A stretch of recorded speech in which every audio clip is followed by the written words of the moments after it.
without,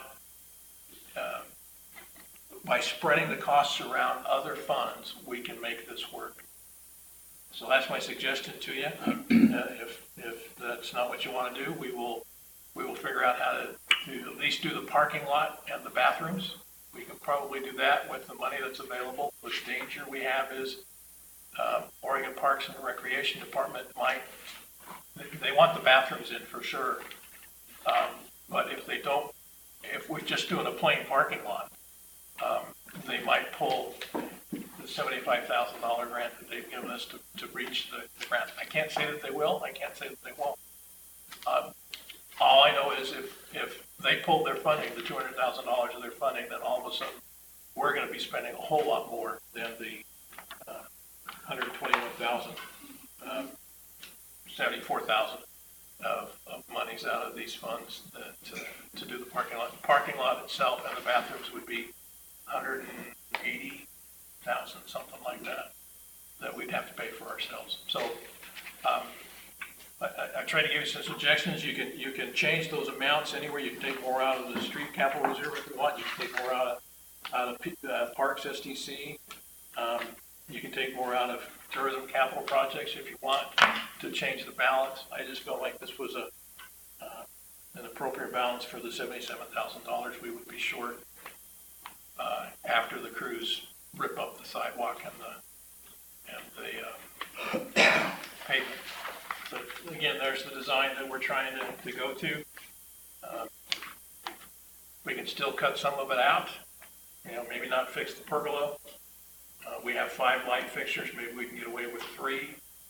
But again, I would encourage you to take the opportunity to build a classic signature piece that we will be known for.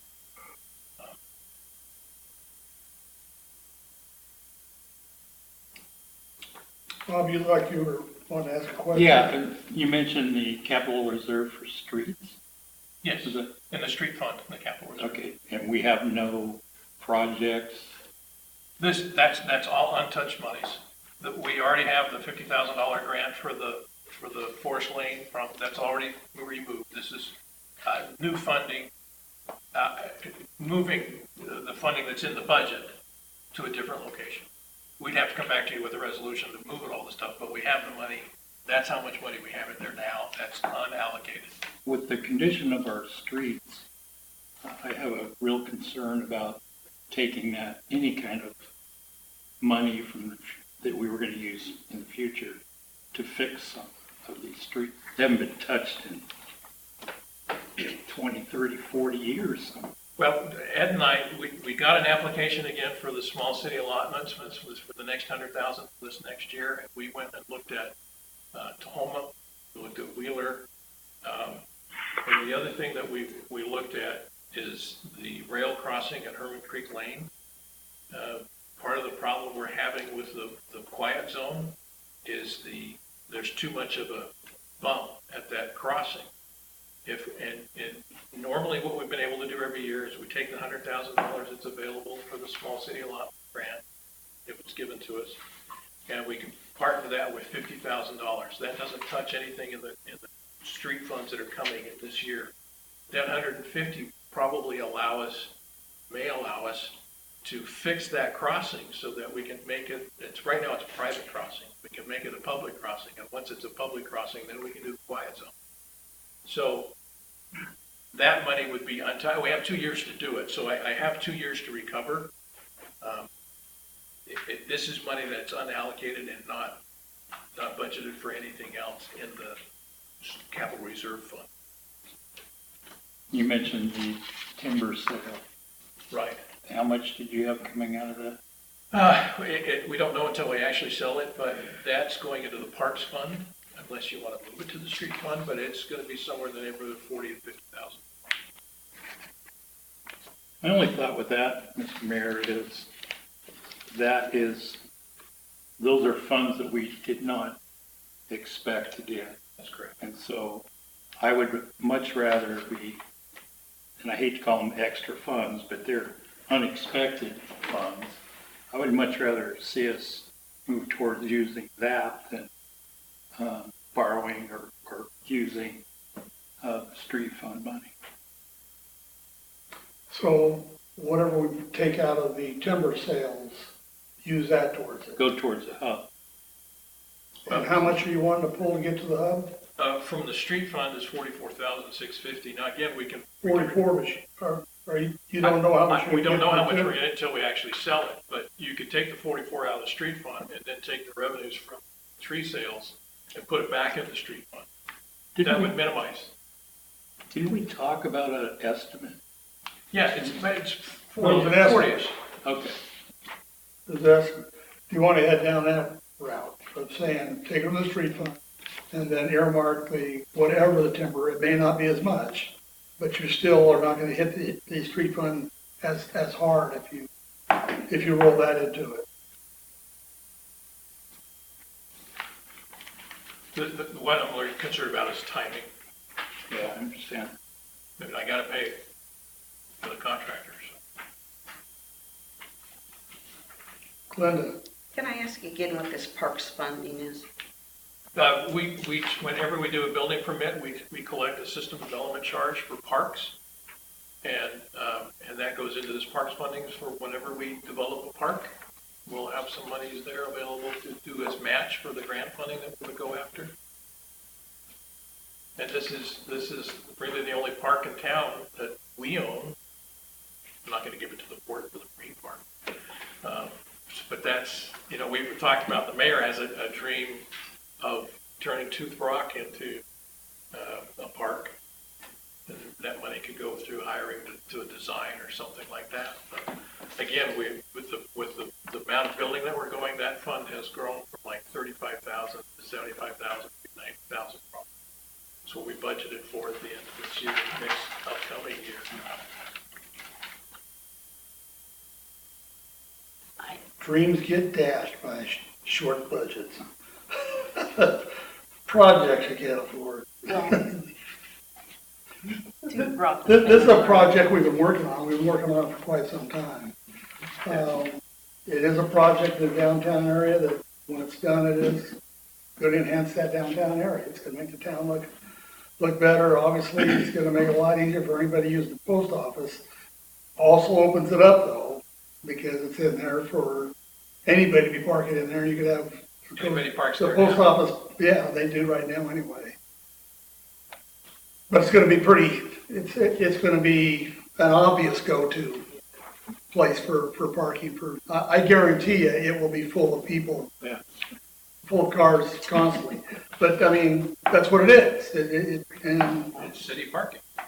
yeah, and yeah, people use the post office are probably going to have a little more difficult time. Now, the spaces right next to the post office are the post office. But as soon as you get away from those spaces by the building, it's open, it's city, and it's going to be open parking. They are the ones by the building or the post office, right? It's on the post office property, actually. Right, that's on the post office property. But as soon as you get behind those ones that are right next to the building, which is what, 3 or 4 parking spots there, Yeah. you get in. Well, right now, we can get maybe 6 cars in there if we're lucky, depending upon how many park. This gives us 13 parking spots. So it more than doubles the useful capacity. Plus, it has a better flow. It's one of the things we're stuck in here too, and it's, it's not our fault that we're stuck in it. It's what happens with things, especially when things take longer and longer, and you got to do this, you got to check that out, you got to do that. Because a lot of our funding on this is coming from the state, and if we change this very much, then the state can come to us and go, "I'm sorry, it does not look at all of what we put our money into." So we're pulling our money out of it. Now we're back to what's, The other back to this possibility baby that thing. we mentioned before was the port has $295,000 for the overcrossing project that is unexpended at this time.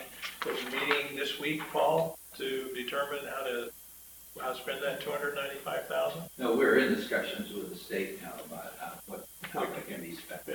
And Kristen Stallman from ODOT has indicated that this is something that would be amenable because it's federal funds, leveraging federal funds that we're trying to go after to do the overcrossing. It's not guaranteed, and maybe we could pay this back, but, Yeah, and that's where I'm at on this is tomorrow, we need to move one way or the other on it. That every time we drag something out, you lose more ground. That's all you do is lose more ground on it. And to me, I get the street, and I think the only really injury to me that I see in here is potentially the streets. The other ones, I think we could live. Tourism, I mean, can we use the tourism money for something? I mean, tourism money, the law says, oh, yes. is for advertising or a convention center type. Or capital projects. This is a park that's tourist That's related. considered We're putting tourist capital in related. there. Yep. Okay, so all these other things really don't hurt what they were doing. It falls in line with what we're doing. The only one that hurts is, I would agree with you, is our potential street projects around town. Yeah, I'm not, And I think that I think he has a good take on how to back that up for you. yeah, there's no doubt it's an important project. And I'm all in favor of the project. I think anything that we cut out of it now is so minimal. We're talking about a couple lights, we're talking about sidewalk. Let's do it right. If we're gonna do it, Well, let's do it right. it wouldn't, I mean, that's nickel and dime stuff as far as a project goes. So the port funds for the overcrossing, aren't those funds for design? I thought they were earmarked. Federal earmark? Yeah, Yeah, we have that question sitting in front of ODOT right now. okay.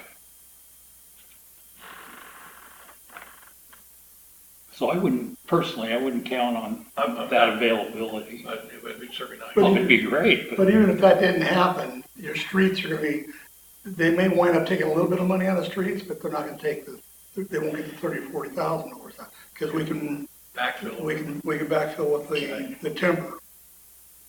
Linda? Well, first of all, I thank you for including our staff, our waterworks and so, to do this work. I mean, I don't know why it wasn't in there in the first place, but I'm glad it's in there now. And I think that we could probably take more out of the parks fund. Absolutely. Here, No, here. I just mean, if you're, Yes, this is just what I Because suggested. that's what it's for. that's right. Exactly. So, you have almost $10,000 here that you're looking at, but we have 74 available. That's correct. So I think we could probably take more out of that because, we're looking at something that's not, And don't touch the street fund at all. Make sure that backfill into the street fund will be picked up by the parks fund, not by, So we shift the 44,000, so it's 55,000 out of Parks Fund, and whatever money we get from timber goes back to Parks. Is that, so we don't touch the street fund? that would work. That would work. that That would work. seems just more logical to me. Yeah, that would work.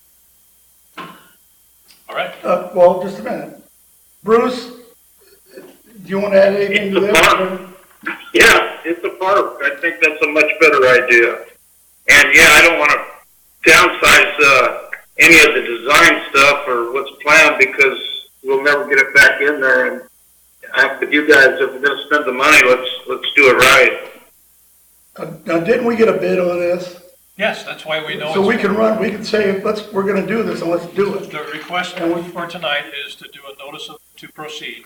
We will follow. And it should stick with what it was. Which sticks with what it is, and we go forward, except we do take the asphalt removal and the concrete removal out of the bid, and our public works crew does those. Is that right, Ed? That's correct, and I believe, didn't you tell me you spoke with the contractor Yes, I did. today about that, who has, in my discussions with him, has been very amenable to working with the city to try and make the project go, so. But we can So- get notice to proceed tomorrow if you pass that motion. So we're all on board then. Yeah. We're taking it from Parks? parks and we're going to backfill parks with with timber. I hate this. But it's what you gotta do, I agree. Right, this Gotta is do, but the we future, have this some is cool other now. things that we can do, we're not gonna do. But we're gonna get this done. And the liability of somebody falling off. I is know, gonna but it's be- more than that, it's the 26 acres up there too, there's a couple of things, potential things. No, we'll do this, we'll get, this has been moving, let's get it done, so now we're gonna be able to move on. Is there any kind of a motion or anything you need Yes, to I do? need a motion to award the contract to Okay. E Construction. I make a motion that we award the contract to B Construction. Lee. Construction of the For the Gorge Hubs project. Gorge Hub project. Second. Okay, it's been moved and seconded to approve the Gorge Hubs Notice to proceed. And we don't have to add any other stuff in there, we already know we're good with that there then? We need a vote. So any discussion? Anybody else want to add anything to this? Is there anything else you want to add to it, Bruce? No, I think we already did discuss it. Okay, Richard. Well, I just wanted to reaffirm the importance of this project for not only our community, but also for the Gorge and the Hub project in general, and which entails the bike, place for bikes to and hikers from the PC Trail. And I just wanted to clarify that, did I hear you correctly? Or we're going forward with the original concept? Yes, Okay. and I just wanted to note too, Which includes a bathroom, which too. includes the bathroom. And it's a pay for showers, so when the bikers come in, all of that revenue is gonna go back to the parks. So, I mean, I don't know how many people are gonna take showers there, we hope a lot do. We're gonna recommend it, yeah, you can't come here. Hopefully a lot, right? So, Okay, so we'll do $5 a shower, I think that, no, all in favor, say aye. Aye. Aye. Opposed? All right, thank you. very good, good job. Yeah.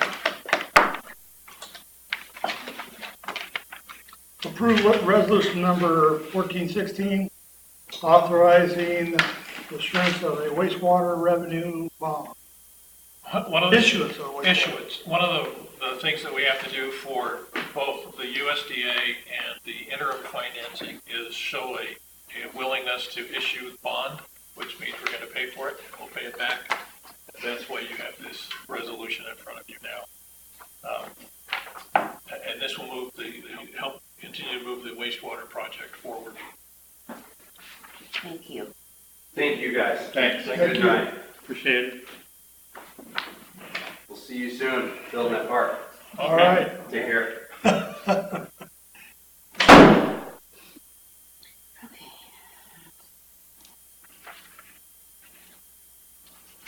So we got a motion? I move to approve resolution number 1416, authorizing a revenue bond to repay the USDA and Business Oregon loans. Second. Okay, it's been moved and second to approve resolution number 1416. Discussion. You'd like to want to ask something about? No, No? Okay. just thinking out loud. Okay. Bruce, is there anything you wanted to say? No, just to get this stuff done so they don't keep finding us. Any other discussion? Okay, all in favor, say aye. Aye. Aye. Opposed? Okay. There we go. Approve resolution number 1417, declaring the city's election and receive state revenues. This is the resolution that tells the state that we're willing to accept the monies that they sent to us under state regulation.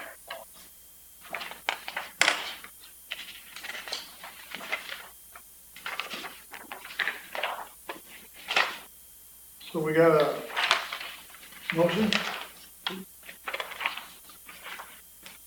I move to approve resolution number 1417 to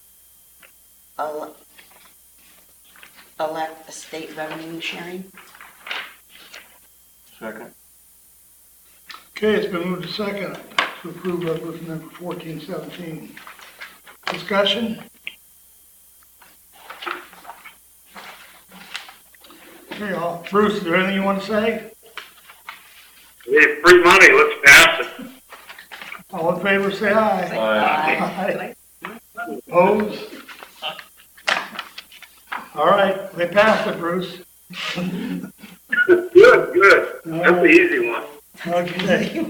Adopt resolution number 1418, approving municipal corporate budget for year 2019-2020, making appropriations, authorizing expenditures, and levying taxes. We got a motion on that one? Your Honor, I'd like to make a motion that we adopt resolution number 1418, approving the corporate budget for fiscal year 2019-2020. Second. Okay. Been moved and seconded to adopt resolution number 1418. Discussion.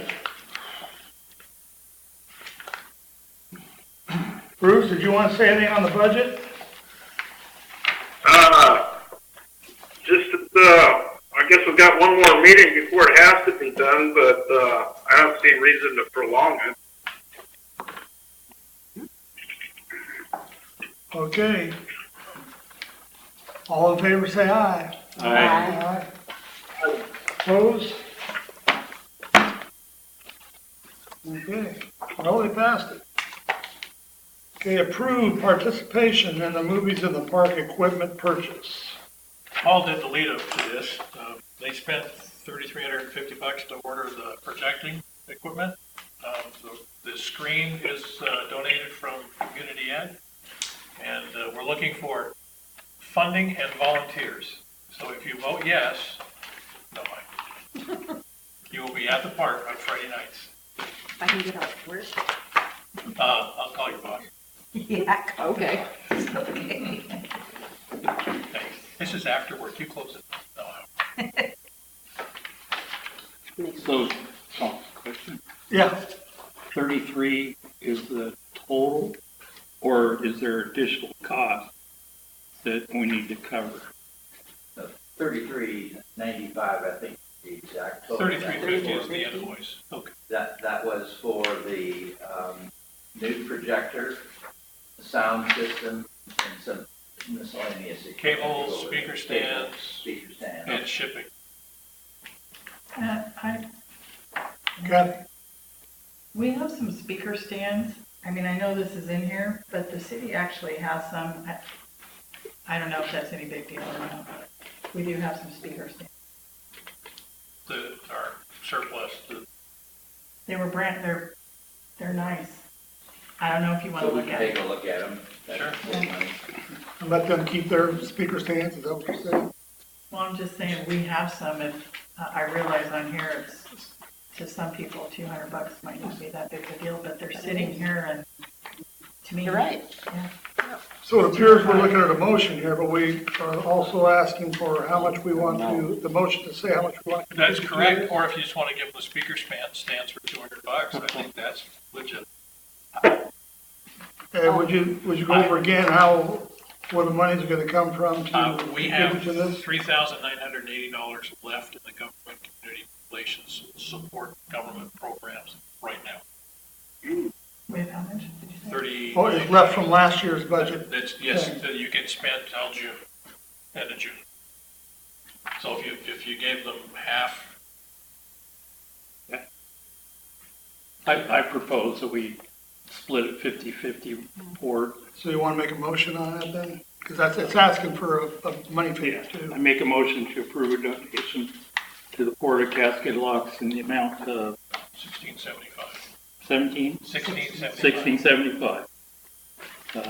To continue movies in the park. Second. Okay, so moved to second to make a donation to Port of Cascade Locks of $1675 to continue Movies in the Park program. Discussion. I would just say that, being a port employee, so I'm down in the park when these things have been going on, it's well, Glenda, I'll let Glenda speak to that though too. It's been a great community, a great thing for the kids, a great thing for the families to have that available to this community. So it's even better that we can do it, ourselves, frankly.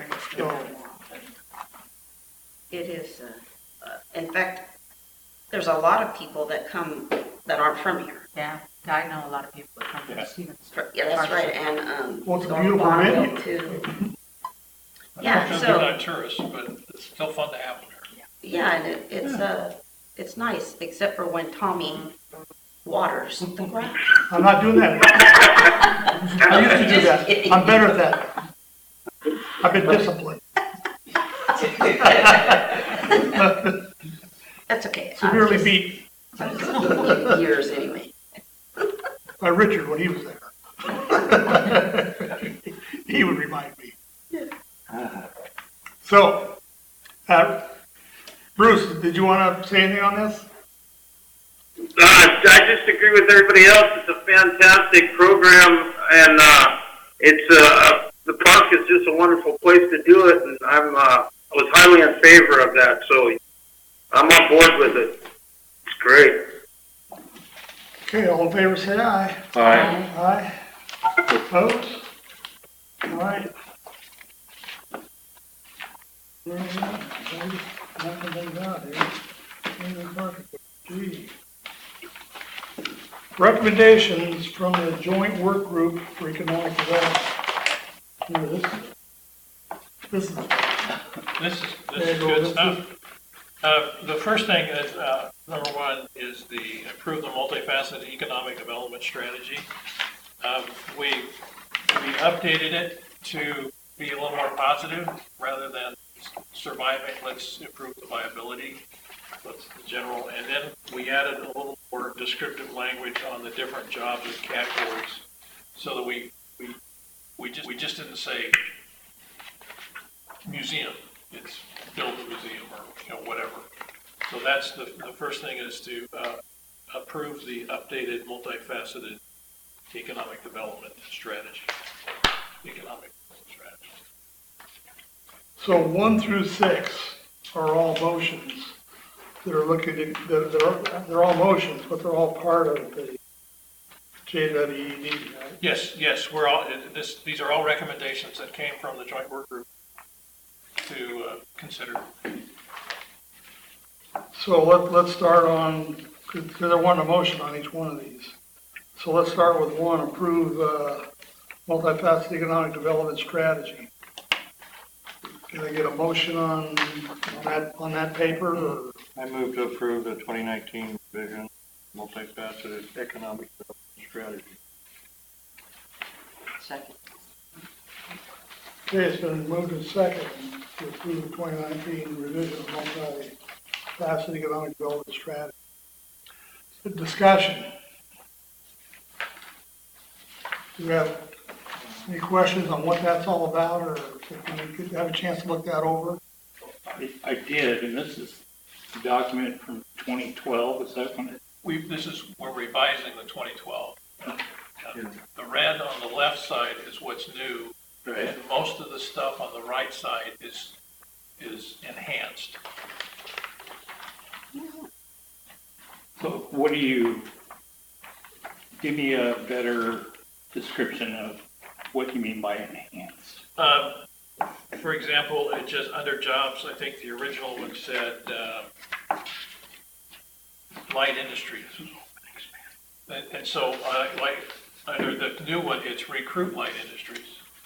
Okay. So trying to make them, instead of just light industries, make it an action. Let's recruit light industries. Let's enhance existing businesses. Let's recruit essential service. Let's continue the city cooperation. That's the general feel is we simply added verbiage to make them action items rather than static statements. There's still a few of them in there, but like Gorge Hubs Overlook Park, I should have put build. But so that's really what it is. Enhance public safety, fire, and ambulance services under community enhancement. local government needs to be business friendly, well-maintained infrastructure. We need to increase citizen involvement. I didn't put the increase in. So it was just an effort to make this more of a living document than a static. Commentary.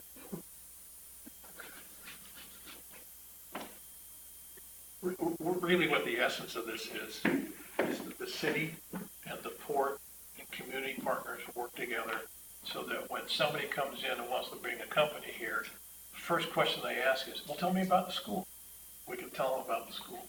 Or where can my kids go play? And we can tell them about the parks or the library or, those kinds of things. It's a document that addresses those 8 areas. Is it 8? You can have 11 areas that go together to make a viable community.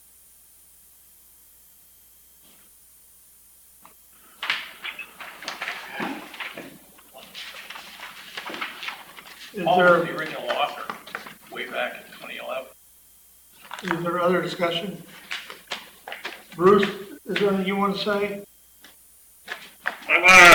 Just that I appreciate the progress that's been made with the economic work group. I mean, when it started, survivability, survival were keywords.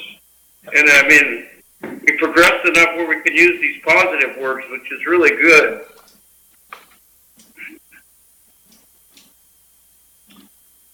So any other discussion? All in favor, say aye. Oops. Paul? Gordon raised the issue, and I think it may be good for the council to reflect back to 2011, 12. The multifaceted concept was born out of an effort from the original Downtown Revitalization Committee to move the community away from where we've got to have Nestle or we can't get any, or we've got to have a casino or nothing. And you survived on those big ones, getting nothing if somebody in Salem took those away, and getting you to move toward an understanding of, in order to develop your community and survive long term, as Gordon pointed out, people are coming in and saying, well, I want to move my factory here. How's your school? Where's your parks? How safe are you? What's happening here? So there's a multifaceted approach that makes you focus on all of these things so that we're building a broader community.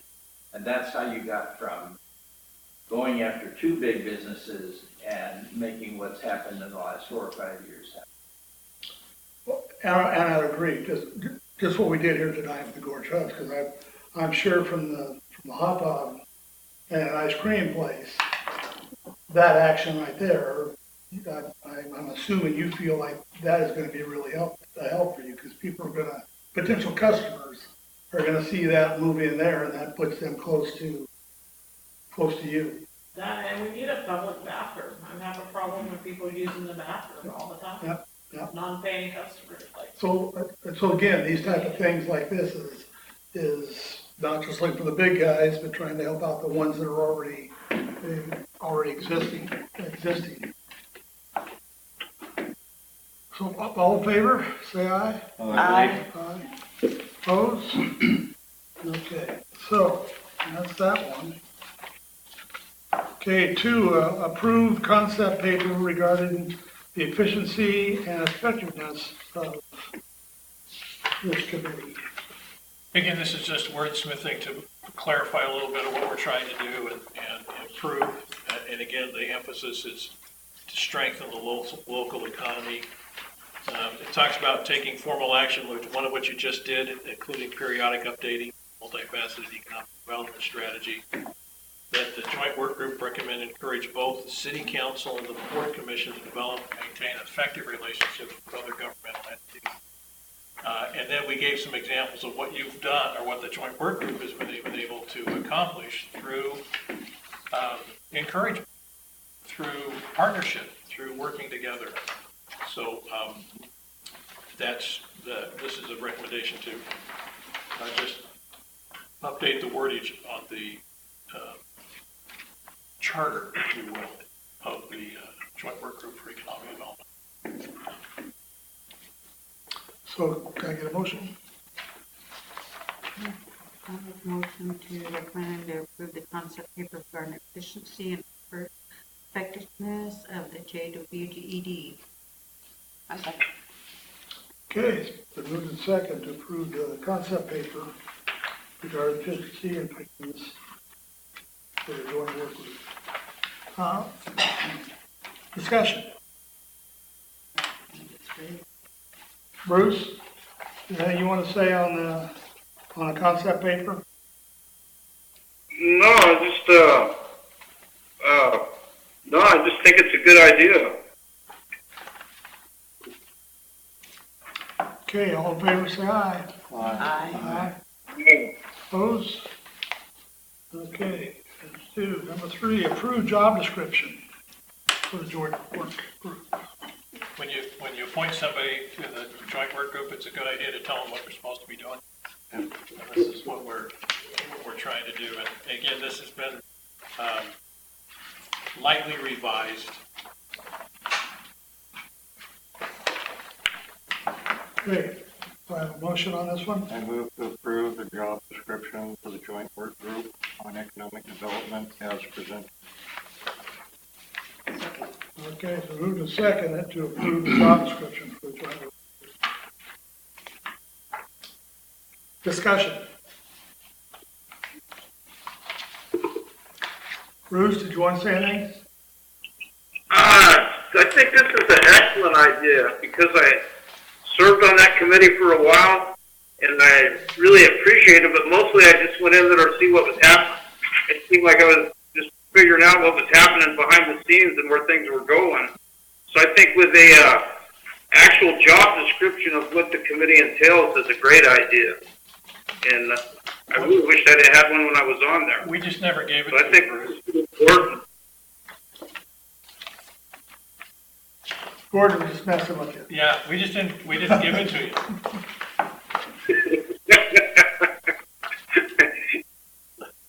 Okay, all in favor, say aye. Aye.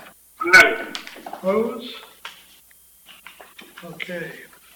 Approve establishment of community development subcommittee of the joint work group.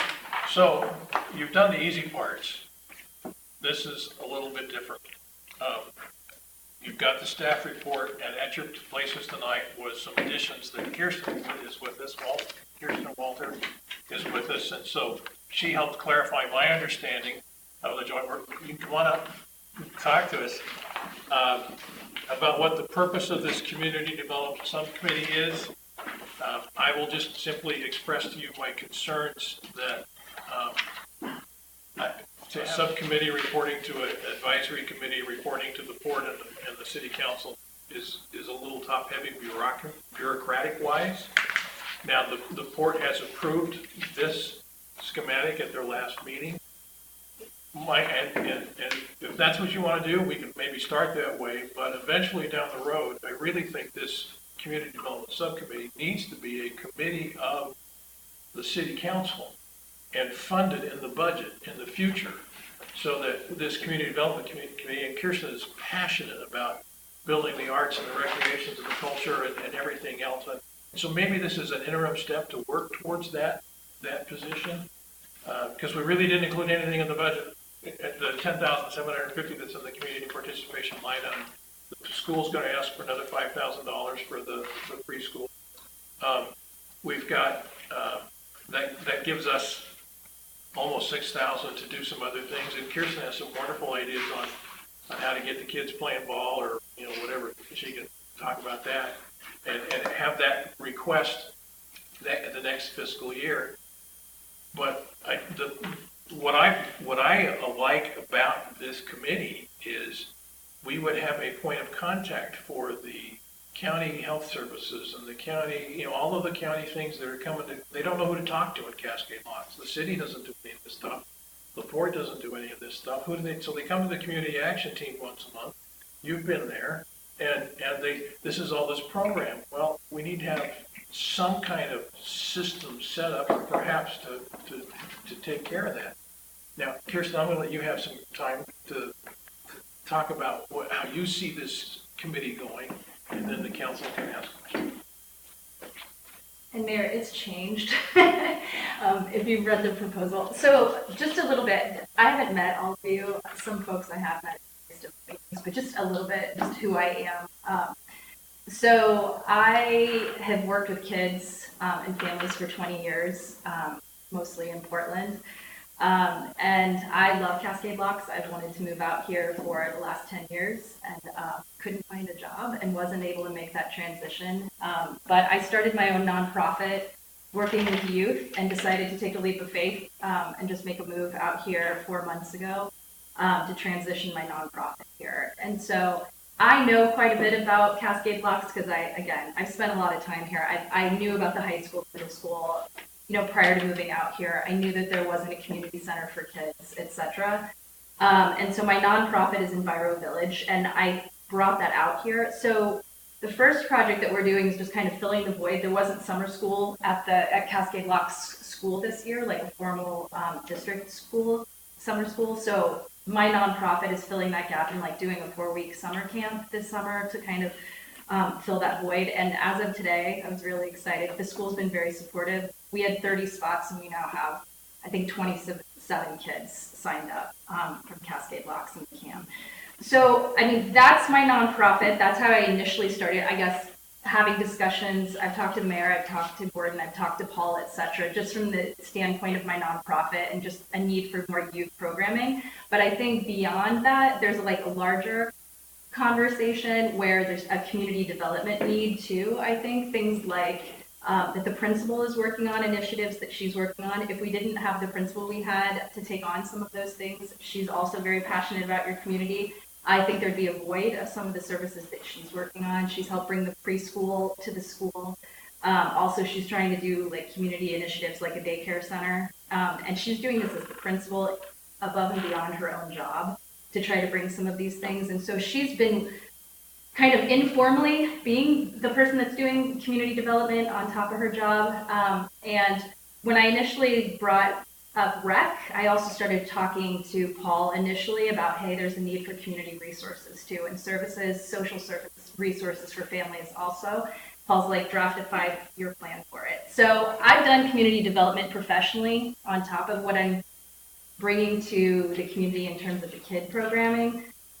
So I was asked to present a 5-year plan to the joint work group for economic development and then to come back and present a more formal plan. And that's the proposal I think you guys have before you. The reason that I'm pitching a subcommittee, what you received tonight, which is showing all of those community development initiatives and your pie chart and all of that, there's a lot to accomplish in town still in terms of community development. And I feel like the service that I was offering in this proposal is to have this subcommittee not only and have a member from the work group that's a person from the city council and somebody from the board, but to also bring in community resources also to fund financially some of the rec and other community development projects, but also provide some of that advisory support also. So I'm not saying, when I presented this, I'm not asking for any funding to get for this subcommittee. It's a group of volunteers that'll be providing this and folks that would be providing additional resources like community education, arts and education. They're very passionate about coming to Cascade Locks and bringing resources. I think that this group of people, they're not providing direct services. It's more of an advisory group. And it's also working on joint initiatives with the existing folks that are working on economic development to just also constantly have like the community's voice at the table when we're talking about economic development.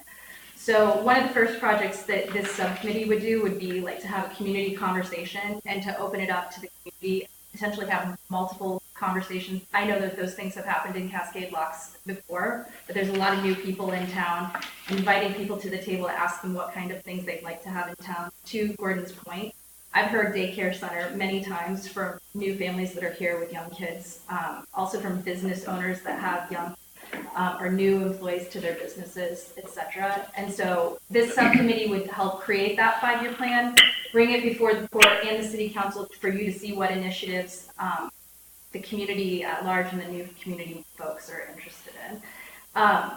I think that a step 2 could be that city committee down the road, but I think that this committee needs time to just assess the community at large and to talk to people to find out what things the community is interested in. And I want to say this, how it's changed a little bit. As I moved out here and I started going to meetings and talking about Cascade Locks, that I'm very passionate about being here, I spoke to Arts and Ed, the executive director. I spoke to the new director at Community Education. That's how we got the swim bus back, was talking to the new director of Community Ed. I mean, he's personally going to drive that bus, so our kids have a bus potentially. There's new people in leadership and other people that are in leadership that are interested in coming to Cascade Locks and bringing some services back, but they continue to say at meetings that I've been at, we need to hear from the community of Cascade Locks what kind of services they want, what kind of programming they want in order to be able to write those grants. And so this would be that first step in getting that started. And I want to say these conversations are already happening with the principal. This is just making this a more formalized process and bringing it back to you all. And also including the community in that discussion, not just the leadership. So that's my pitch. Wow. Can you break this down for me? Yeah. I'm having a hard time understanding the information Yes. that you sent out for us to look at prior.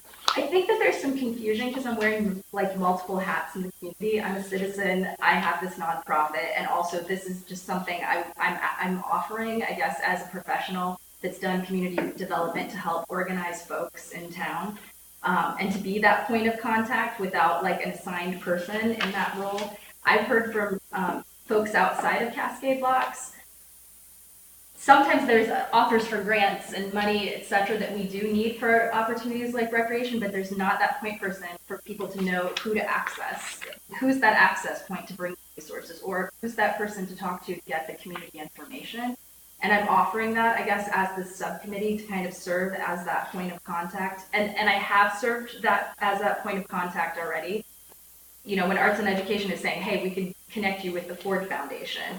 And Amy at the school is trying to get a daycare started, and she needs the Ford Foundation. It's just bringing together those resources and being a point person. And right now, we don't have the money in the budget to have that person be a staff person right now. And so myself and the subcommittee would just serve as that interim until we potentially have a rec budget a couple years down the road, or until we potentially have, to Gordon's point, somebody that's actually in that paid position right now. I mean, we've talked about just the rec budget and potentially working over time to even bring back rec as one example of that. In lieu of that, I think that we need to capitalize on community partnerships, whether that's my nonprofit, whether that's community education or arts and ed, to bring other resources to the table in lieu of us having some of those foreign things, I guess, already established in the city. And what I'm clarifying in there is that I'm serving a dual role. I was going to come at a later time as my organization, if there's money in the rec budget, Community Ed and I, and request that of you all to help, bring activities, et cetera, in lieu of a rec program. This is independent of that. This is just a group of professionals and folks, Carrie Gobin being an advocate of kids, other folks in town, serving as this advisory committee that would meet a few times a year to kind of define what kinds of programming or what kind of projects, like a daycare center, that we would be working on for the year, so that some of these folks that are offering to write grants can plan out. Because community ed and arts and ed are saying, we can help write grants, but it's a year out. We need to know now what kinds of things that you're interested in your town. And so it's helping create that plan. So as community resources even come to town, they know what kind of objectives and community actions towards. And I don't think there's anything formally like that. There's like, oh, we want a daycare, but it's not broken out into action steps or what year we would actually have that happen or what needs to happen to make that, or what the budget would be for that as we have people coming into town and potentially offering to write grants, etc. I mean, even myself being out here for a very short amount of time, I've had folks approach me to say, we might have $5,000 or we have $2,000 for an art project. But again, I'm new to town. I don't want that dictated for me. I want to be able to have a community conversation and know what kinds of things the town wants and the community wants to be able to help leverage those resources for the town. Okay, well, there's a lot of pieces here. Right. And so And you guys are just hearing for it. I think what's also hard is that, again, you guys are hearing this for the first time. And there's been like 2 proposals leading up to this. And now, you know, I think it would be helpful to even see that process potentially of what's led to kind of this conclusion, I guess. Okay, because I'm hearing the city, the county, the school district, and then Ford Foundation. So what you're proposing is your group is the clearinghouse for all this incoming information and possible funding. Yes, because it's already informally happening at the school. And so it's making it more formal, but it's also bringing the community at large into that discussion so that I think even the community at large is more aware of those things that are already happening, kind of in a closed circle, like at the school. I mean, these things are already happening within the community. Can I clarify a little bit? Again, it's an advisory direction committee.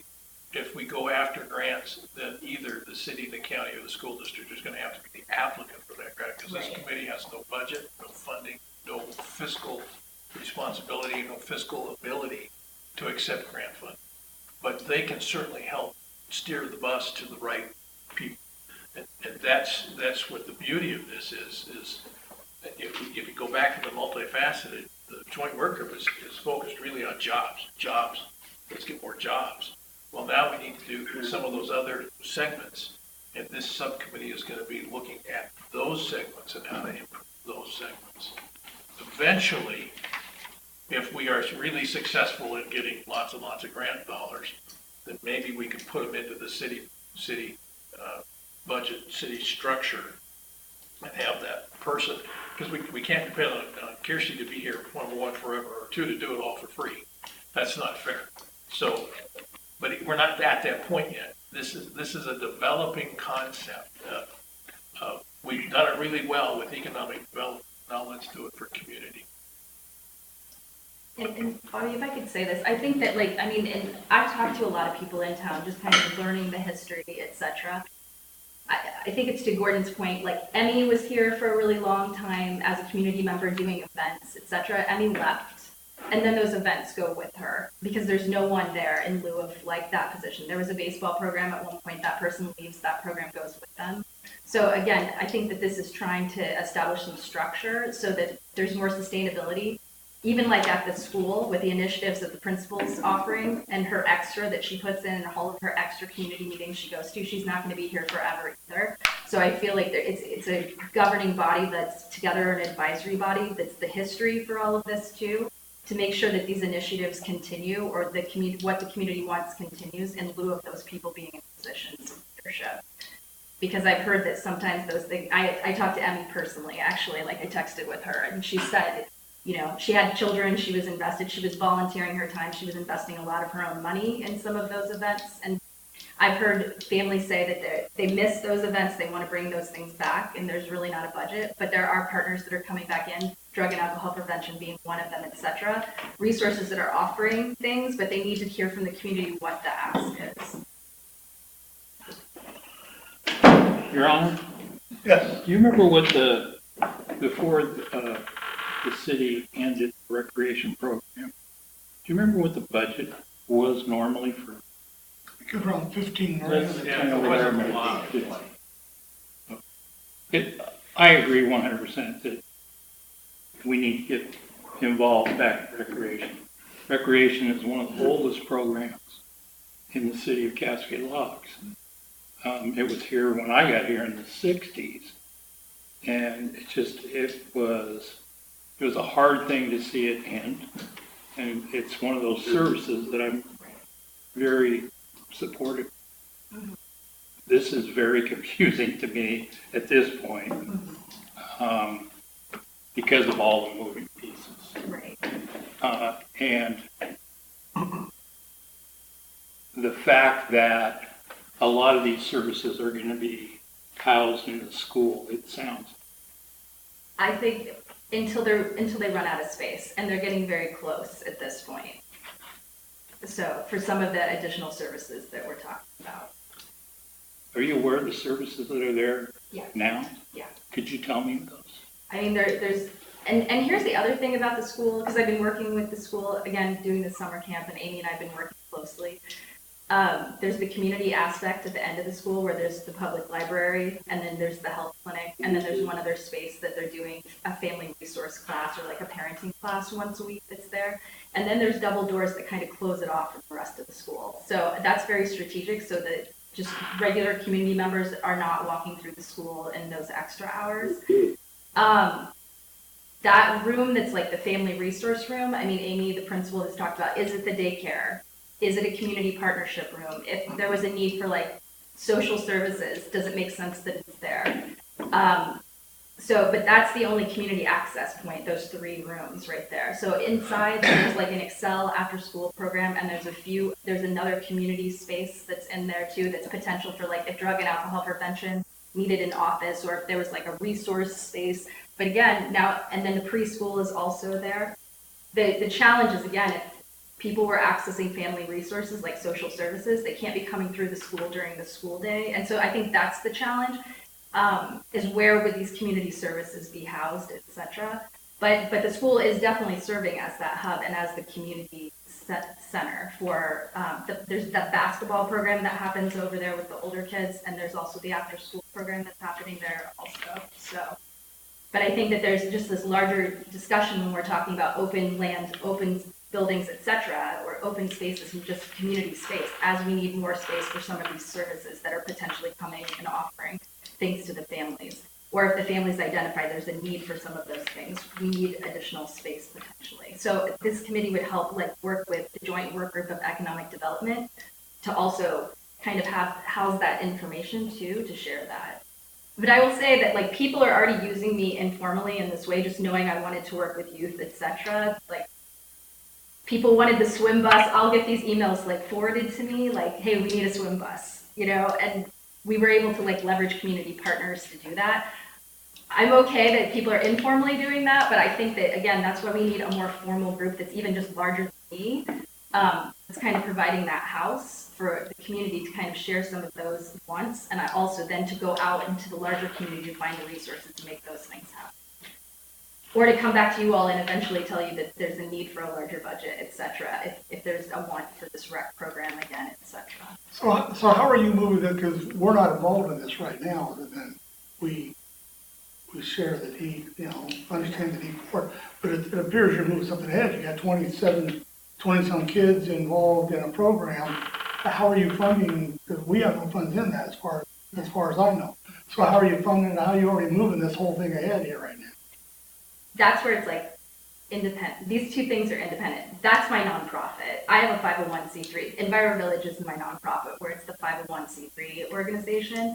And so we were gifted a donation to make that summer school program happen this year.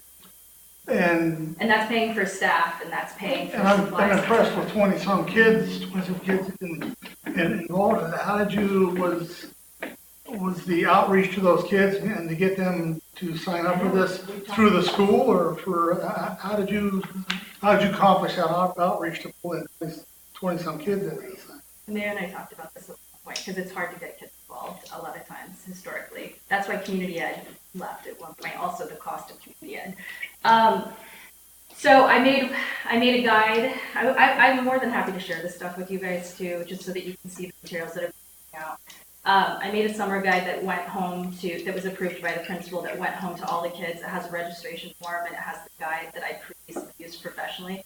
That was sent out to all the kids that have descriptions of each of the camps, times, etc. That was sent home to all the kids at the school. And then I went to the music performance, just so that the parents could see the human that was sending this form home, because my organization is new and they didn't know it. So I went to the music event with registration forms and stood in the back. I got another 10 families signed up by going to the music event. And then from there, the principal and the school counselor, they started reaching out individually to families that they felt like that this would be a good opportunity for their kids. And so from there, we got it full, almost. So again, so far, we aren't involved in this at all. And you've been able to push, you got yourself a summer program going, you know, okay. Just the summer program. Yeah, but I'm impressed. I'm impressed that something's happening here. And I'm impressed that you've got 20-some kids signed up to be that. That's huge. And I will say that, and Mayor, I will say this is in a lot of new families also that are signing up because their kids are new to town also. I wouldn't say they're all, I would say maybe like half of them are a lot of the new families that are to town that are seeing this as an opportunity for their children to be in, like meeting new kids at school, etc. Right now, you're using school resources, and the fact that kids are in the schools and whatever program they have there gives you the opportunity to touch base with kids and families. Right. And some of the funding I have, and I will continue to try to seek funding through my nonprofit to do this. But that's not a formal rec program. I think there's still a need for a formal rec program. But in lieu of that, I've said in community meetings, I mean, I will leverage resources through my nonprofit, you know, and leverage partnerships with community ed and arts and ed who are offering to write community grants collectively in lieu of this. But again, that funding is not sustainable either. You know, these might be one-time grants or one-time donations. I think there's still a need for a formal program again, but in lieu of that, I think that we leverage these resources that we do have to get the kids involved. And that's where we're at with all of this. Right. No matter what, it's gonna come down to some collaborative funding. Right. Because you're doing this, but you cannot continue that. I understand that.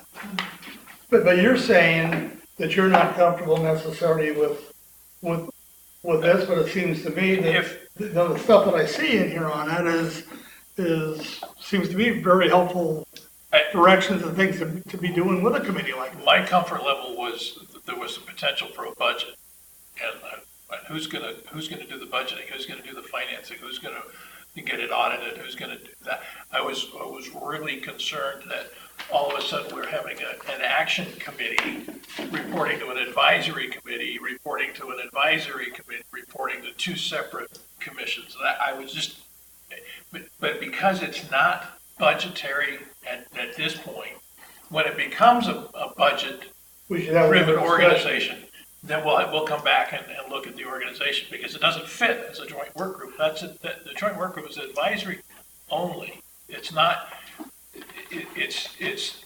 It's well-intentioned citizens telling you what you got to do. Well, that's. Yeah. You're the council. You make the decision. I agree. That's my discomfort. But again, as a first step, as a baby step, this is probably the way it ought to go. Well, and I get that, and I understand that. I understand exactly. I get where Linda's coming on things too. So, but that's where the strength of the council comes in. I mean, somebody may come and say, "This is what I want you to do." Doesn't mean the council's going to do it. You know, you're going to have to sell the council on what they, you know. Exactly. Yeah. Particularly you come in and point and say, "I want this all you want," but if the council goes, "No, that's not the direction we're headed." So you just got to be strong enough to say no. Paul. What attracted the court to this concept is that it, first of all, it fit within the multifaceted economic development strategy. Secondly, it answers one of the things that frustrates us at the court, because we will get 4, 5, 6 calls a year from the state or a private foundation. Hey, we got some money. Why don't you guys do this? And there's no place for that to be housed. What this strategy does, as Gordon points out, gets us moving in that direction, centralizes things, and more importantly, and Kirsty didn't mention this, it gives us a vehicle to begin to measure what is the community need. I think the last thing in the world that Cascade Locks needs is for some county or state agency to come in here and lure you with $500,000 or $1 million for something that has nothing to do with your needs. That's item number 6. We're going to talk about that. Exactly. So right now, because it is not budgetary, you have support of. Well, who's going to staff it? Let them staff it. But what the council needs to understand is that this thing, as Gordon said, there is no budget in this, but this thing is all about getting a budget.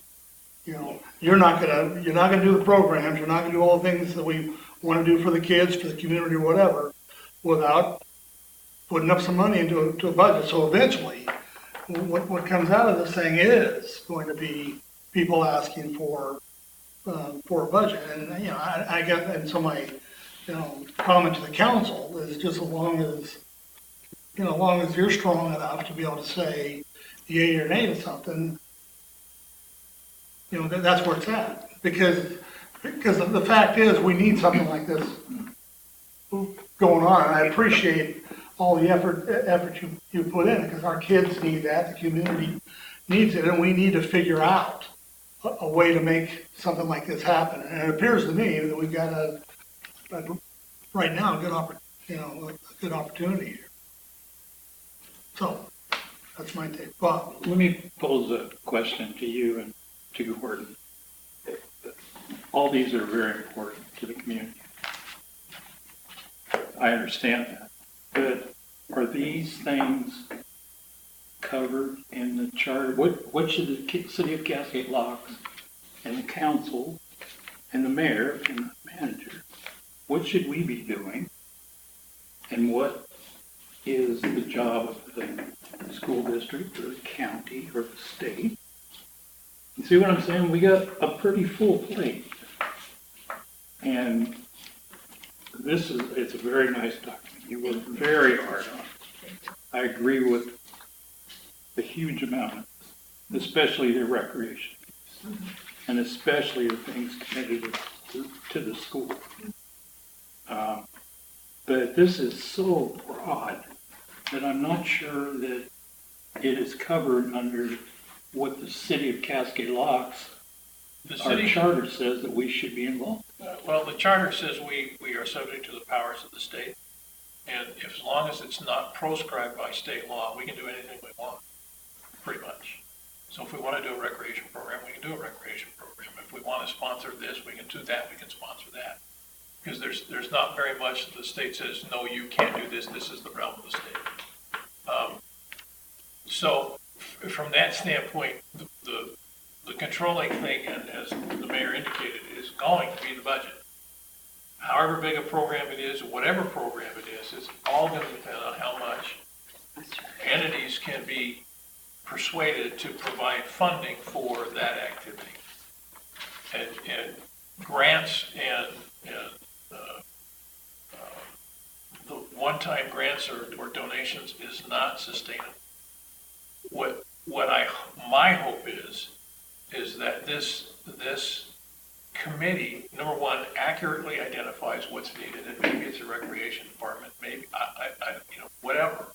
And then they can come forward with a recommendation on, this is how it's structured, this is where it belongs, this is how much the budget would be, and then the city council approves it, and the port approves it.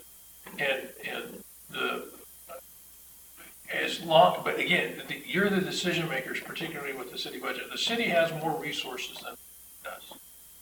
And so eventually, whatever we do, whatever program that becomes sustainable, we also have more disposable, it's not the right, our funds are not as restricted as school district funds are, for example. And the county, they can't even fund their own budget, let alone anything else. So if we're going to do something as a community to develop this community, it's going to be this body that eventually does it. Because we have the resources, or we have the potential to move resources to where it needs to be to do whatever this committee develops over the next year. And the other thing we can do, because we're a city, we have a lot more grant opportunities than Port does, for example, as a special district.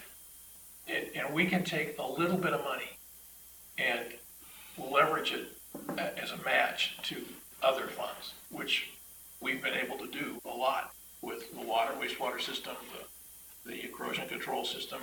So I guess the answer to your question is are we ready to jump into this with both feet? No, we're not. We don't understand the scope. We don't understand the direction we need to go or want to go. But that's why this subcommittee was going to take the next year or 2 years to develop that direction. So when they do come, we're able to fund what we can fund. So that When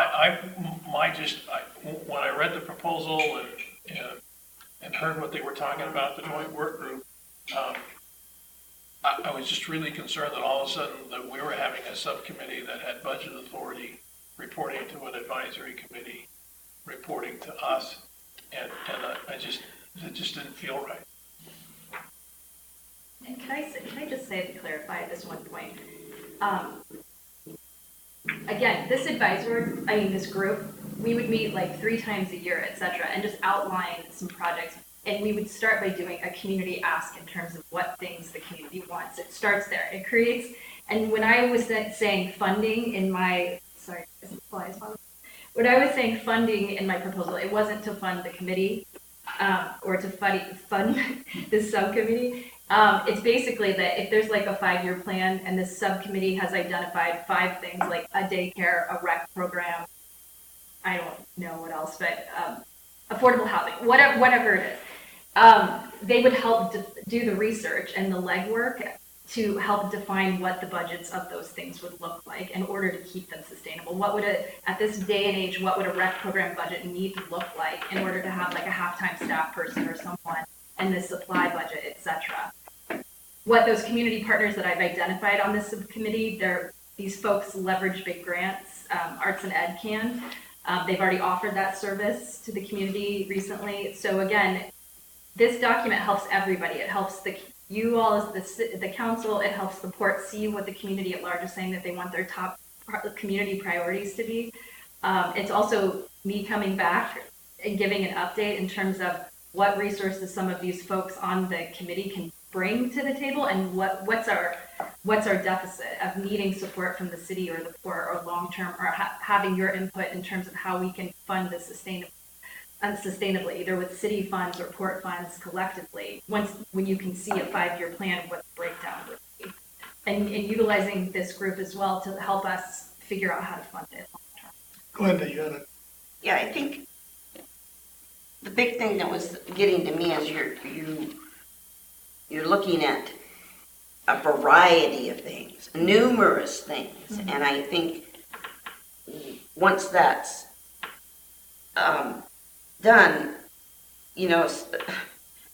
it needs to be maybe looked at, maybe one thing that we can sustain, like daycare. Mm-hmm. That seems to really, daycare has been high on everybody's list since my children were small. So when I looked at this and I thought, oh my God, you're looking at all of this, and all of this, and all of this. Mm-hmm. We can't do all of this and all of this and all of this. I don't think. So my thought is, and yeah, you check and you see what everybody can do and what the priorities are, and then you, from that big priority list, you take maybe 1 or 2 that can actually, that we can actually sustain, monies for, not, and it might not be a rec. It might be just daycare. I look at it as a great, something great. But I also look at it as we're always fighting for money. We don't, there's not enough here or there to go around, so we can't fund all these things. I mean, we're just now getting little pieces back into where we can fund little things. And so I'm all for this, but I am right along with Gordon. I don't like somebody coming in and saying, no, we as a committee decided this is what we're going to do, and now this is what we're going to do. So that's just where I'm coming from. I don't know where everybody else is. That's just me personally. Right. But I think we need to do something. It's just a matter of what, and So, Richard, you had a question? Yeah, it's kind of irrelevant now, but it's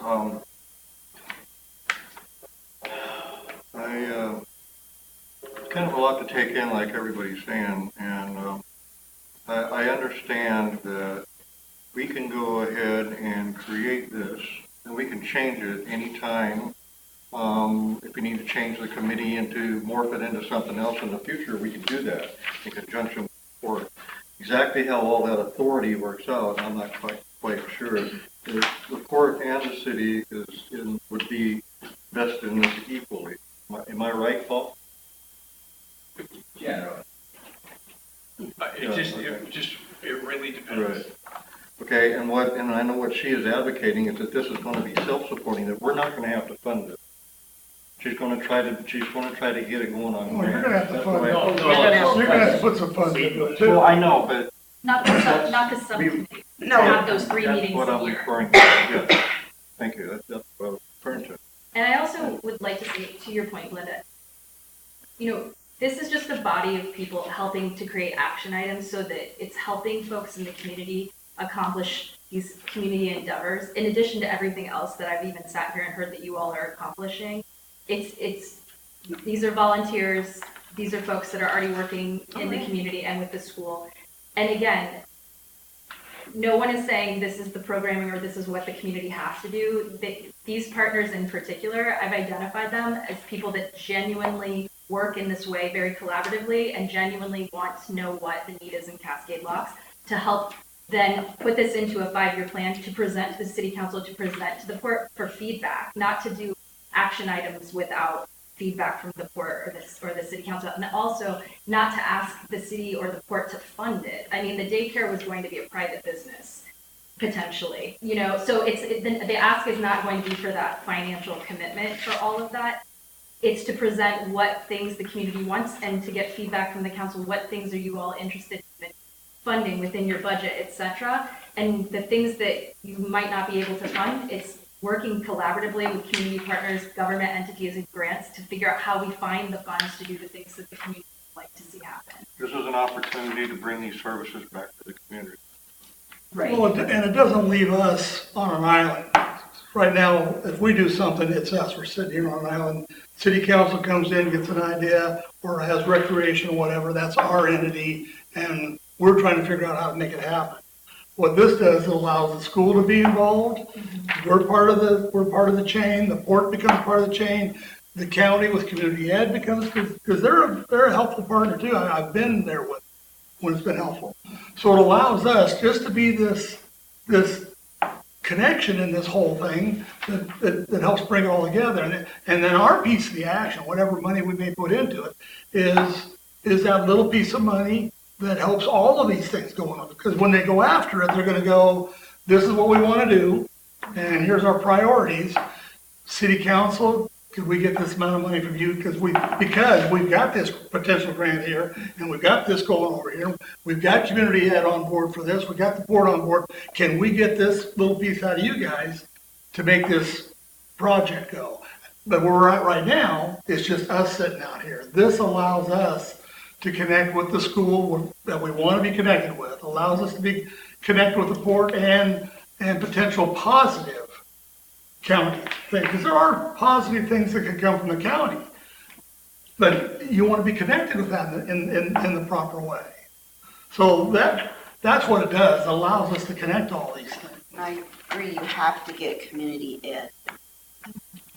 Yeah. Hood River community ed, because we're just, like you said, we're just right here and we're just nothing to them. Honestly, we're nothing to them. So we're just a little piece down here, and they don't have enough money to include us, just like the bus. I mean, just like the swimming. Come on. So that is where a big, I would think, is a big commitment needs to come from community ed. And I've again, been there with community ed as being a very positive thing for us. When Mike Sheehan was running the program, it was very positive. I think some of the issues with community ed up there is that we haven't followed through, that they've attempted to do some things down here and we didn't follow through. And after a while, they go, hey, we've committed to this, and this, and you guys haven't committed like we have. We're backing off a little bit.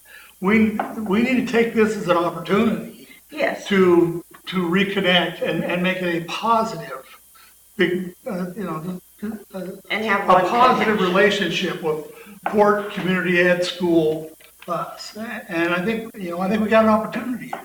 And it will help to have one person, not, and don't get me wrong, the PTO does what they can do down here.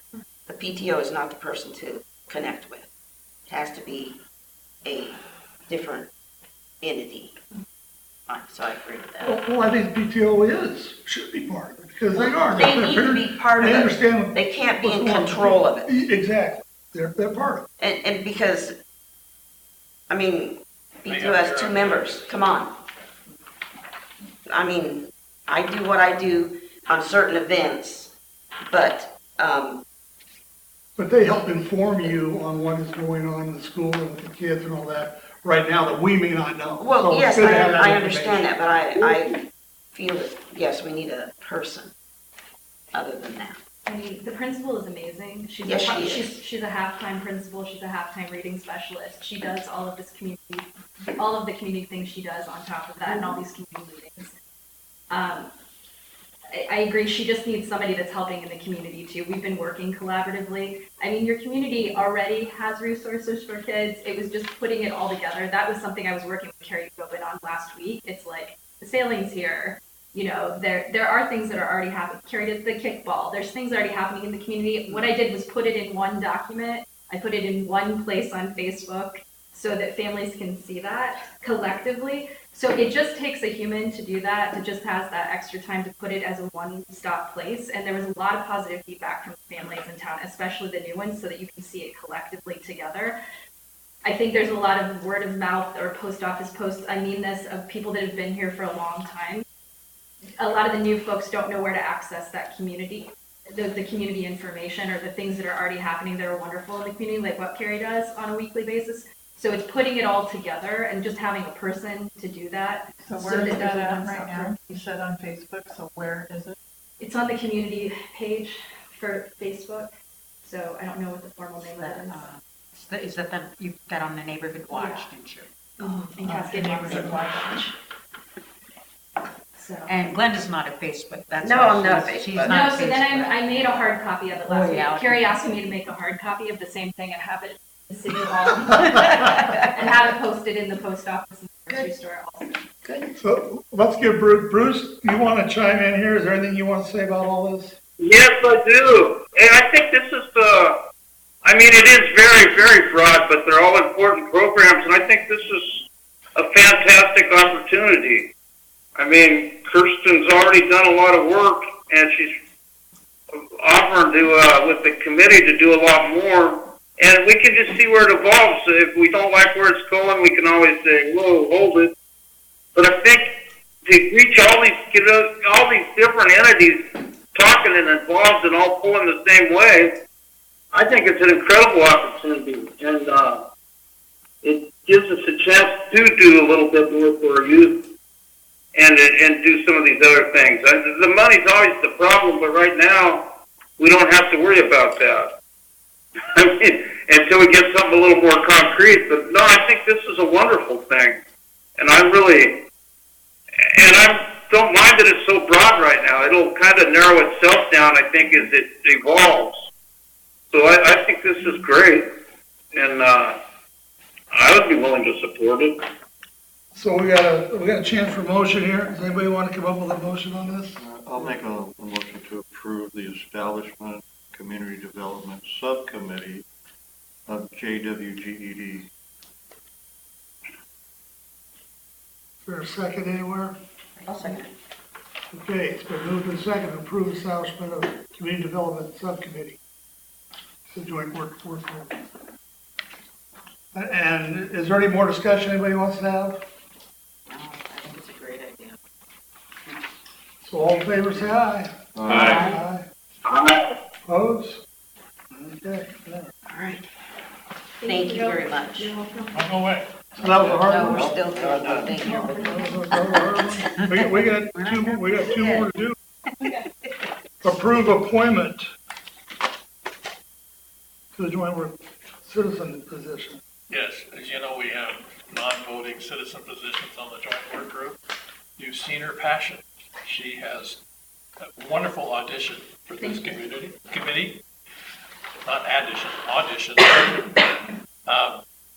Those positions are sponsored by individual members of the joint work group for economic development, and we have Tom and Richard and Sarah as those members. Tom has already made an appointment, so it's up to Richard and Sarah, whichever one you guys want to arm wrestle.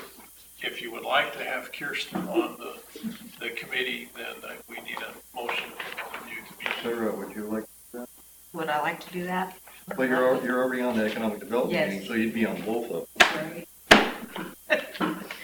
I look forward to working with you, yes. So if So we're looking for a But we motion need to to put, make a motion. so can we get a motion here? I move to appoint Christy Walter to a non-voting citizen position on the joint work group on economic development as presented. Second. Okay, moved and seconded. Is there any discussion? I think it's a great idea. Bruce, did you want to say anything on this? I think she'd be a very welcome addition, and thank you, Sarah, for sponsoring her. Yeah, she's got some great ideas, and her passion's definitely there. And I love it. Okay, all in favor, say aye. Aye. Opposed? last Thursday of every month. Welcome. Okay, one more here. Approve the drug-free community partnership with Winterbottom County. This is a opportunity that Hoodover County Prevention Office Department is looking to pursue. I don't know if you understood what the staff report's trying to do, but this is an opportunity to hire a staff that would be dedicated to Cascade Locks kids and helping them understand the dangers of alcohol, of marijuana, drugs, the opportunity to sponsor events to get the message out, the opportunity to develop programs that can address what is a severe problem here in town. For example, just the numbers I got, I don't have them here today.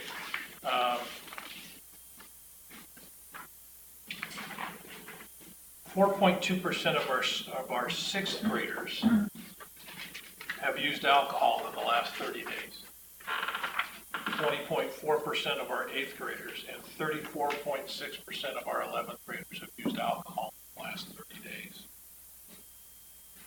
9.3% of our eighth graders and 25.5% of our 11th graders have used marijuana in the last 30 days. These numbers are shocking. The 46% of eighth graders don't think alcohol is a problem or a risk. 44% of eighth graders don't think marijuana is a problem. So there's some issues that we need to address, and this is a federally funded drug-free community, and there's a lot of structure to this. There's a monthly or bi-monthly meetings. There's 12 sectors that you can see there at the bottom of the first page of the staff report that are represented that would be part of this coalition. It's funded at 5 years, $125,000 per year, and it's a match. But because of the personnel and the time and the monies that the county would put in, it's in-kind match. It's not dollar match. And the idea is, and again, you can read the staff report, is there would be a program coordinator. They would spend majority of their time in town working on these kinds of issues. We're not guaranteed the grant. There's still a lot of grant writing to be done. There's a lot more people to identify. The port is participating, the school is participating, Butch and the church is participating in trying to develop this steering committee, if you will. We're calling it CLEANS. Cascade Locks educates about alcohol and narcotic substances. You can smile, it's just CLEANS. That's the name of the coalition. And so I guess what I'm coming tonight, the grant has to be in by July, the end of June. And to help move this forward, they need what's called a signer, someone who signs the contract with the county. Again, it's not a fiscal commitment, it is a time and personnel commitment. But I've offered if the city council is willing to support this program for the next 5 years with the potential to get it for another 5 years, then I will be the signer that fills out the documents that would be included with the grant request. Again, it's not a fiscal commitment by the city. It's a time commitment. Any questions? I didn't explain it very well. It takes about an hour to go through all the slides, but it's an effort to address the meth and the heroin addictions that are here, the marijuana usage that is here, the alcohol usage that really traumatizes kids in our community. And we need to help them have defenses so that they don't abuse those substances. Is this part of the school? School is part of it. It's a county program, but the school is part of the steering. Because where one of my grandchildren goes, there's a club that he's involved in that is drug and alcohol. If the community wants that kind of thing, if the steering committee wants that kind of thing, that they can help put that together. Again, let's identify what the community needs are, and let's use this grant to reach the community needs. But because we don't have the committee together, we don't know what the needs are. We do know, the law enforcement agencies today said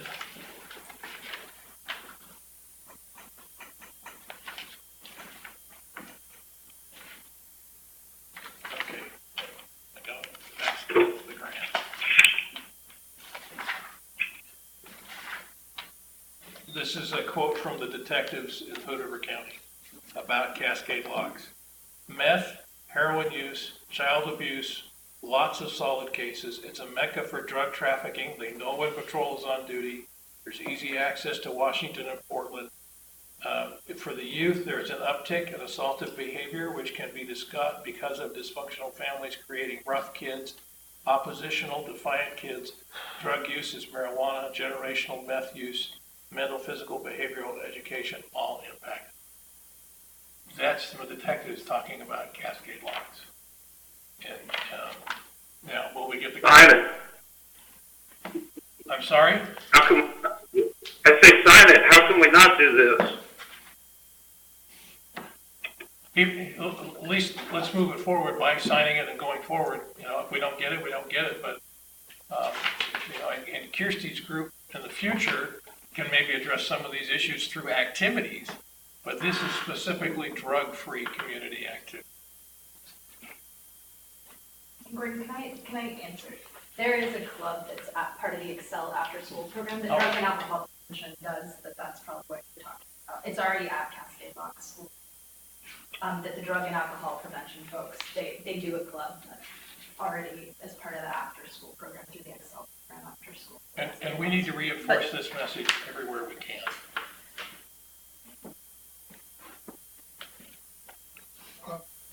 Does this require a one-to-one match? It's one-to-one match, but it's one-to-one in kind. In other words, all of the salary that the county puts in for the position, the timing, the meetings that we go to, the county has done this before, and they have had no problem coming up with the hours and in-kind donations to make a one-to-one match. Odell just did a 5-year program. They're doing it. The county has done 2 of these over the last 12 years or so. Can anybody tell me what the Hood River County Prevention Department is? Is it a... It is an actual department of the county that works on alcohol and drug abuse prevention programs, mediation. There's 2 or 3 people in the department? My other issue is 70%, at least 70% of the cost of the budget will be for the program director, a program coordinator, office supplies and training. No more than 20% on activities and program events. Right, so out of every 125,000, 25,000 goes to programs and events. 70,000 goes to staff, funding that person, that program coordinator that comes here. And 10% goes to the audits to make sure that this is what you said you're gonna do, did you do it? That doesn't leave a lot for helping our kids, does it?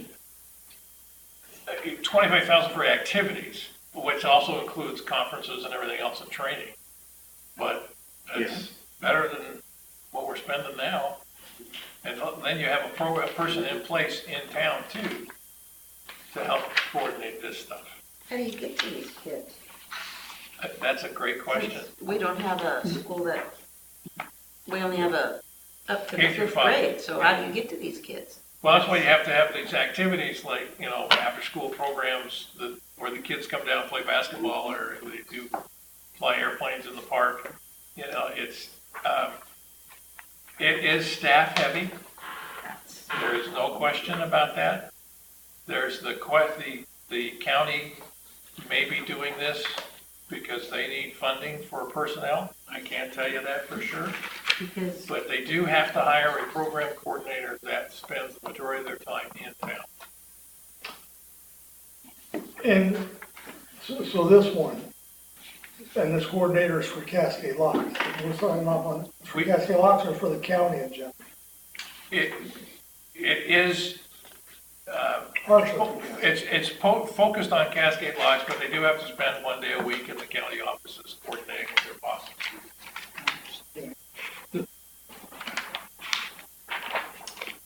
All right, so I gotta say this. You wanna help kids in Cascade Locks get off of drugs? Get them in the damn school where they belong and not on a bus 2 hours every day. Now that I've got off that soapbox, Okay, we're not gonna win now. it just, well, we're not gonna win if we just keep saying we're not gonna win. Besides that, this looks awful thin with the funding. It's better than nothing. I get that. But it's awful thin for the students in Cascade Locks. I don't know how we can say our people that are involved in this are gonna work with the youth in Cascade Locks when our kids are all in Hood River. Are they gonna come down here and work from, I don't know, 5 to midnight? Or are they gonna be stuck in a meeting? Well, I think that's what the coordinating committee can do, is to figure out, this is how we want you to reach our kids. That's why you have the 12 that are here.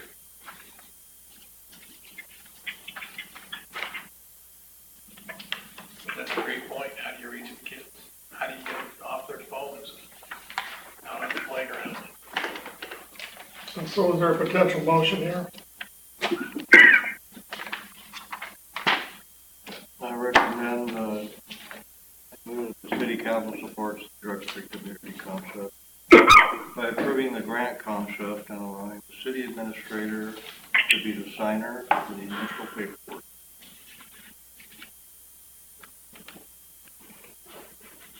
Is there a second to the motion? I'll second it.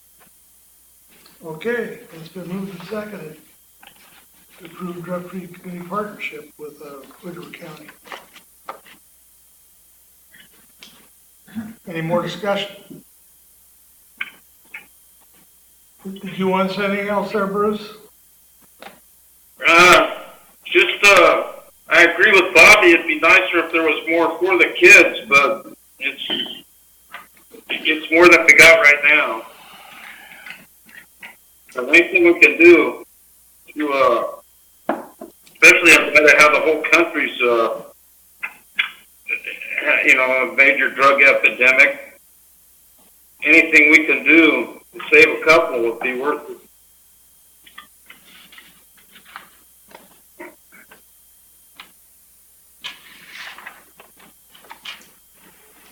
I would just say that for the council going on board on this, I think it would behoove the council because to continue to ask the question, what are we accomplishing? Are we accomplishing what we want to accomplish here? Because we've okayed for this thing to happen if that's what we do.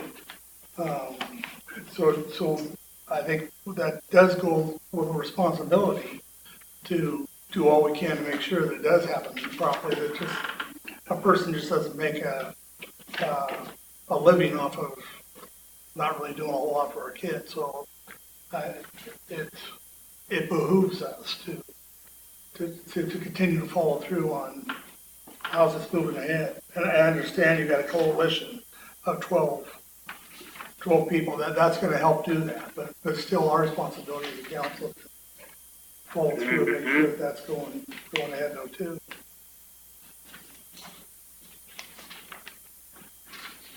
Okay, all in favor say aye.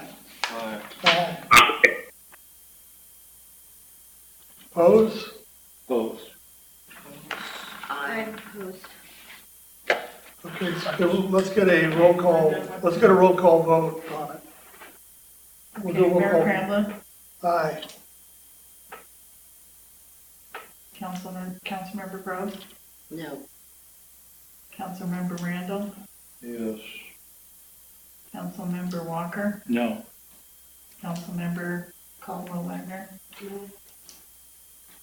Councilmember Patrick, Councilmember Fitzpatrick, Yes. So it fails, right? I want to say, it's because of this organization, it's the Hood River County Commissioners. It's a county administrator. It's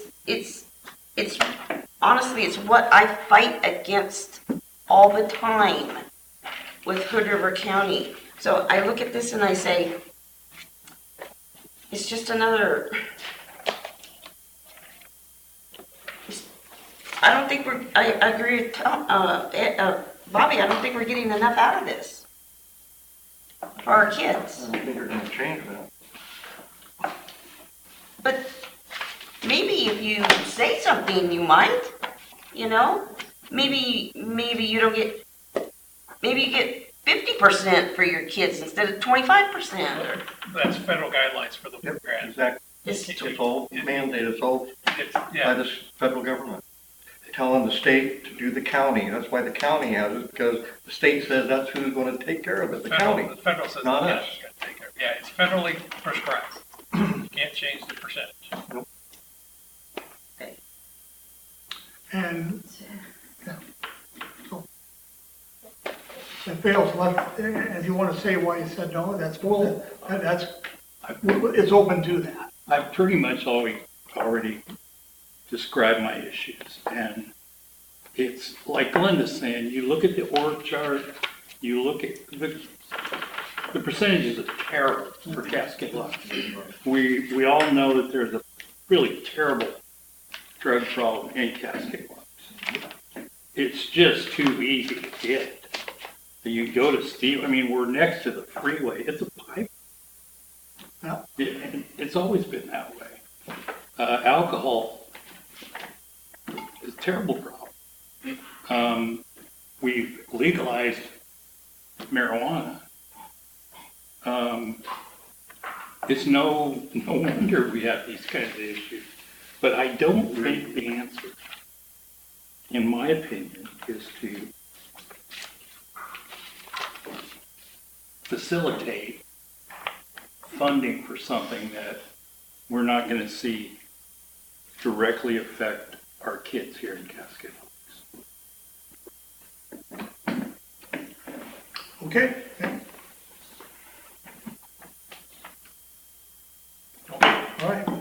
Thank you.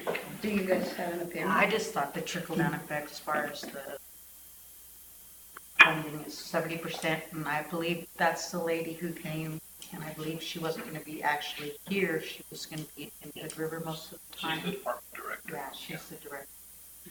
And most of the funding she goes pretty much to her, and she wouldn't be here a whole lot of times, what I got out of her presentation. I mean, the effort's there, but the trickle-down effect is always proved. We're last now on almost everything that comes out of Hood River County. So I just have a problem with that. I don't And know. this is, Maybe Kristen, well, she could, there's different staff, there's got to be Well, more direct I here.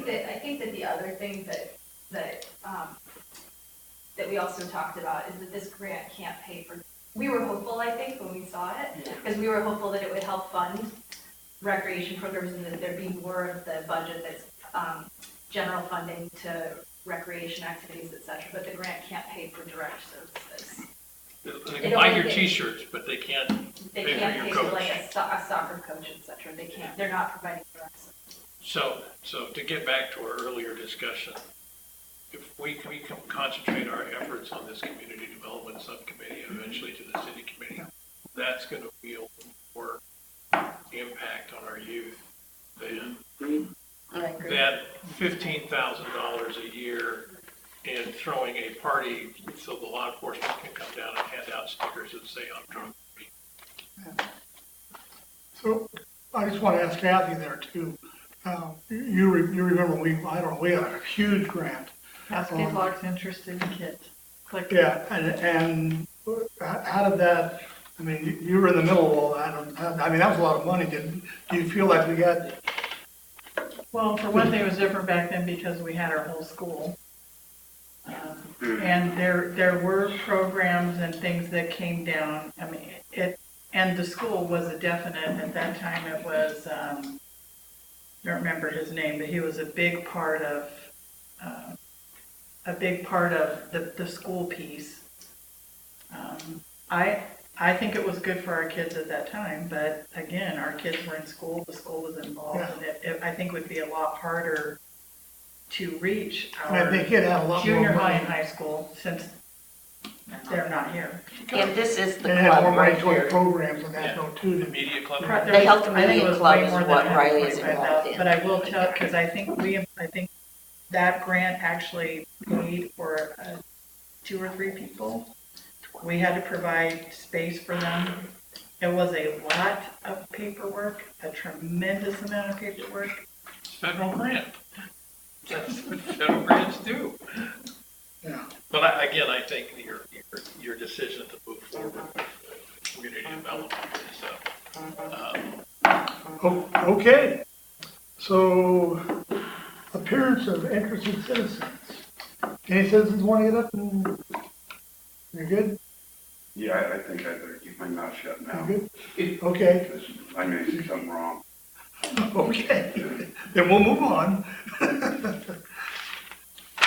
All right, so we got reports and presentation. yes. City committee, Board of Cascade Locks, already did that. City administrator, Well, I'm happy to report that 96 out of 97 fire hydrants have been tested, repaired, and are now operational. The parts for the final 97th one should be installed this week. It is on private property and away from, it's next to our substation. It's the last fire hydrant that we have to fix. but we also, in doing all this, we cured a leak that had been there for a while in our system too, right? We corrected a leak that was in the industrial park that has been there and pumping out thousands of gallons of water into nothing. So our usage ought to improve on our water. So yes, we did. And we haven't got the cost together yet, but we're sending that to the port since it was on their property. And the port's willingly going to pay for that. Number 2, please be aware there is a power outage coming from Bonneville Transmission, the transmission line out of the BPA, Saturday, July 20th at 10 o'clock through Sunday morning, July 21st at 6 o'clock. The power will be out. Please plan ahead. Charge your phones, charge your respirators, whatever you need to have. The power will be out Is that for what I'm sleeping on? 8 hours. The CPAP. I'll suffocate. I'm sorry, sir. You got your backup battery, I guess you do. Just have Brenda get a bill. Yeah. There we go. I have to stay up all night.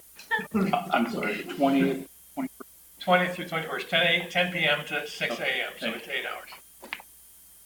And we're busy calling all of the businesses, we're sending out notices, we're sending out the newsletter, we're putting on the bottom of the bills, website, Facebook, whatever. Sorry, Glenda, I'm telling you now. Fire chief recruitment. We've had 2 candidates. I've interviewed both candidates, and I would like to recommend to you that we hire Mr. John Logan. Currently is a volunteer for Westside Fire and works for Mount Hood Meadows. He does not have the paramedic qualifications that we were looking for, but like we did with Jess Matheny and like we did with Jessica, we'd like to start him as a station captain and help him get certified to be a paramedic and grow him into the fire chief's position. By doing that, because we would not be paying him the fire chief level of salary, I could take $3 an hour from the fire chief's salary and add it to the EMT salary and hire a paramedic so that we have 2 paramedics and 2 EMTs. What that would allow us to do is to reschedule it so that we don't have 3 on a shift, we have 2 on a shift, and we have working 4 10 hours, and the other one working 4 10 hours, or 5/8 or 5/8, or however the new chief wants to structure those hours, but we would have more coverage. So with your permission, please allow me to negotiate with Mr. Logan and to advertise for a paramedic rather than an EMT that you'd already previously. And that does not change the budget, it only changes where it comes out of. So he's an EMT, He is an EMT. so we're gonna change and we're gonna advertise for a paramedic. Right.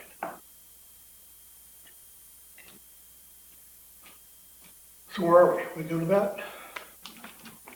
Yeah. We have to.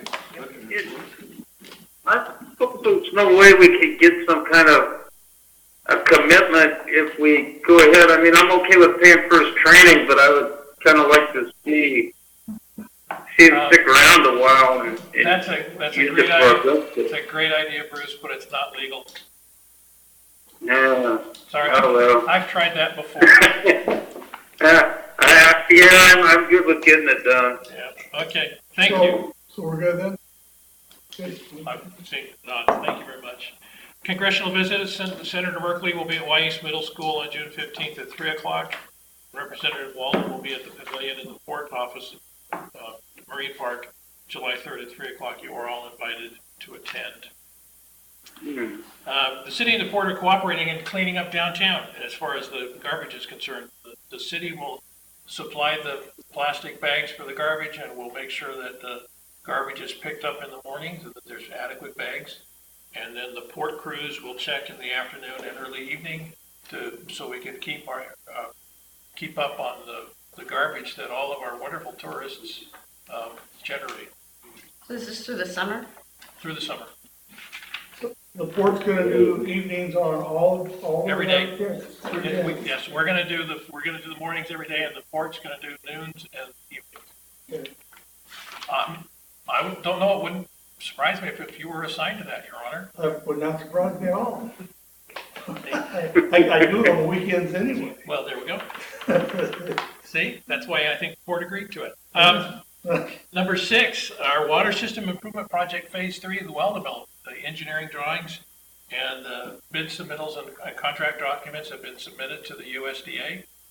Once they approve them, we can go forward with building or developing the 3rd well in our well field. And the bid opening is currently scheduled for July 18th. This is the final phase. When we're done with this phase and paying all the money, then the USDA will pay the interim financing, which is Cashmere Valley Bank, and we'll begin, all that money that we've been collecting, begin to go towards the actual payments to the loan for the next, I believe you approved 31 years from that process. Number 7, save the date. August 3rd, 2019 at 10 a.m. at the Wyeth Trailhead will be a ribbon cutting for the current leg of the the Historic Highway Trail from Wyeth to Lindsay Creek, and you'll be able to walk it. And as you drive the Hood River and you see that viaduct that comes down around the mountain, that will be open and you can go walk it. It's pretty fun to see that. So, come and there'll be party and, donuts, I hope. On number 8, Community Development Block Grant. If you'll remember, the city used an $800,000 grant to pay a portion of the fire hall of the Community Development Block Grant. In order to qualify for that block grant program from the federal government, we had to be more than 51% of low and moderate income in the community. At that time, we were 55.3%. They used the American Community Survey data to determine what that low and moderate income statistic is. In 2014, that survey said we were at 38-point-something% low and moderate income, which made no sense to me because nothing changed between 2012 and 2014. So they redid it again in 2016 and we moved up to 44%. Again, our building boom hadn't started at that point. That's when the building boom started. So they came back and they did the new study in 2018, and lo and behold, we are 61.43% low and moderate income. It defies the definition. But because we are above 51%, we now are eligible for community development block grants. So on Thursday, I'm having a discussion with the Infrastructure Finance Authority. Number 1, to see how much money is available, and number 2, can we apply for that money and apply it to our wastewater system so we can buy down some of the loan that we're doing. And I don't know that for a fact, but I'm going to try to do that. There are a couple other things that we can do in the future as long as we qualify for community development block grant. We can use it to maybe finish the fire hall, add the second floor for the dormitories, add a second bathroom, those kinds of things. They do fund fire halls. Maybe we can get the money to remodel the city hall, replace the electrical system. If you remember the engineering report we got, where we have to do the HVAC and electrical windows and everything else. They don't generally fund city halls, but by the time, if we take this first year and we apply it to the wastewater, maybe in the second or third year, we could come back and ask for a grant and apply it to City Hall. I don't know. All I'm telling you is we now qualify. And again, it's free money. And if you don't mind, I'm going to go see if I can get it. That's number 8. Go for it. Okay. Yeah. And number 9. It's a, Yes, Bruce? Go get it. Okay, number 9. Butch and Brenda have already seen the new website. Please take a look at www.cascade-locks.org.us. The council approved the funding for that. It's a little more user-friendly. Everything that was there before is still there. It's just a lot prettier and a lot easier to navigate. Again, city council meetings are broadcast on City Cascade Locks live stream on Channel 23 and on YouTube. And like us and share us on Facebook. Thank you. Thank you. Mayor and city council comments. Okay, Bruce, you get to start with comments. well, I'm really happy that we pushed forward on that getting Kirsten on the Joint Economic Work Group, because it seems like stuff we could really use.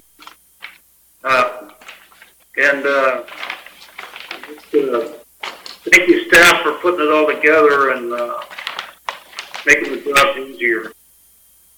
Thank you.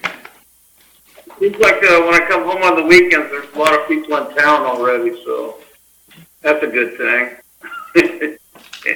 But yeah, that's all I have. Thank you for the opportunity to speak. You're welcome. Sarah? Yeah. I'm excited about working with Kristen. I think we did pretty good on the meetings tonight. I know we definitely have our disagreements, which will continue. I hope we can all learn to find our voices, which I'm working on. And I'm glad everybody's here. Happy birthday, Cascade Locks. Yeah. Truly. Yeah, happy birthday to Cascade Locks. I'm excited about the movies in the park. I think that'll be fun. And I'm excited about doing more for the actual community that lives here. That's it. Yeah, I wanted to thank you for a lot of hard work in your presentation, and I really appreciate it. It's a lot to handle, but hopefully it's a good first step. Happy birthday, Cascade Locks. Like the ladies, I'm very happy to see movies in the park come back. It's a big deal, and it's an old program. It's been 40, 50 years that, that thing has been going. Rod and Gun Club used to run it back in the day. So I'm glad to see it come back. I think we're making a move in the right direction as far as trying to address the drug and alcohol issues. I think you're spot on with your observation that our other program is going to be much more helpful to the youth of Cascade Locks than the proposal, the county-wide person. That's it. Thank you. Richard? Yeah, I just want to thank the staff for everything that they do. Sometimes it seems kind of thankless. Also, the Gorge Hub project, I am really excited that it's going to at least try to go forward the way it was designed to go, and see if we can do that. That's really good. Tomorrow's supposed to be the hottest day this year so far, so be aware of your pets. Make sure they don't get fried or left in the car or anything like that. So, yeah, I had mixed feelings about the drug program, and that's I'm sitting here and I've heard everybody say how bad of a problem we have, and then kind of poo-pooed it, and there's not going to be that same type of drug programs in the new program that she's doing. They're separate, there's just no way. But yeah, it's a real issue in the community, and I think that it might have been, even though it's lopsided in the way it was funded and everything, I still believe it's a missed opportunity. You good? And I'm good. Linda? I want to thank Paul again for all your hard work through all the years at the city and the port. You've done a great job of bringing everybody together and working things out. So I thank you very much for that. And Gordon, I want to thank you very much for that overlooked park, finding that money somewhere other than going to the port. And also, I want to thank you for figuring it out to where our crew can actually do the work, some of the work. Yeah, I was hoping the electric crew could help it too, but they're not electricians. So. Well, at least, we're getting some of that Yep. work done by our crew.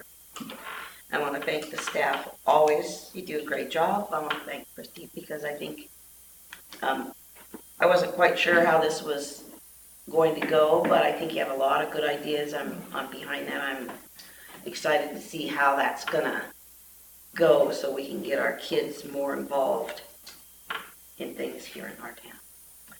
And that's all I have. You're up now.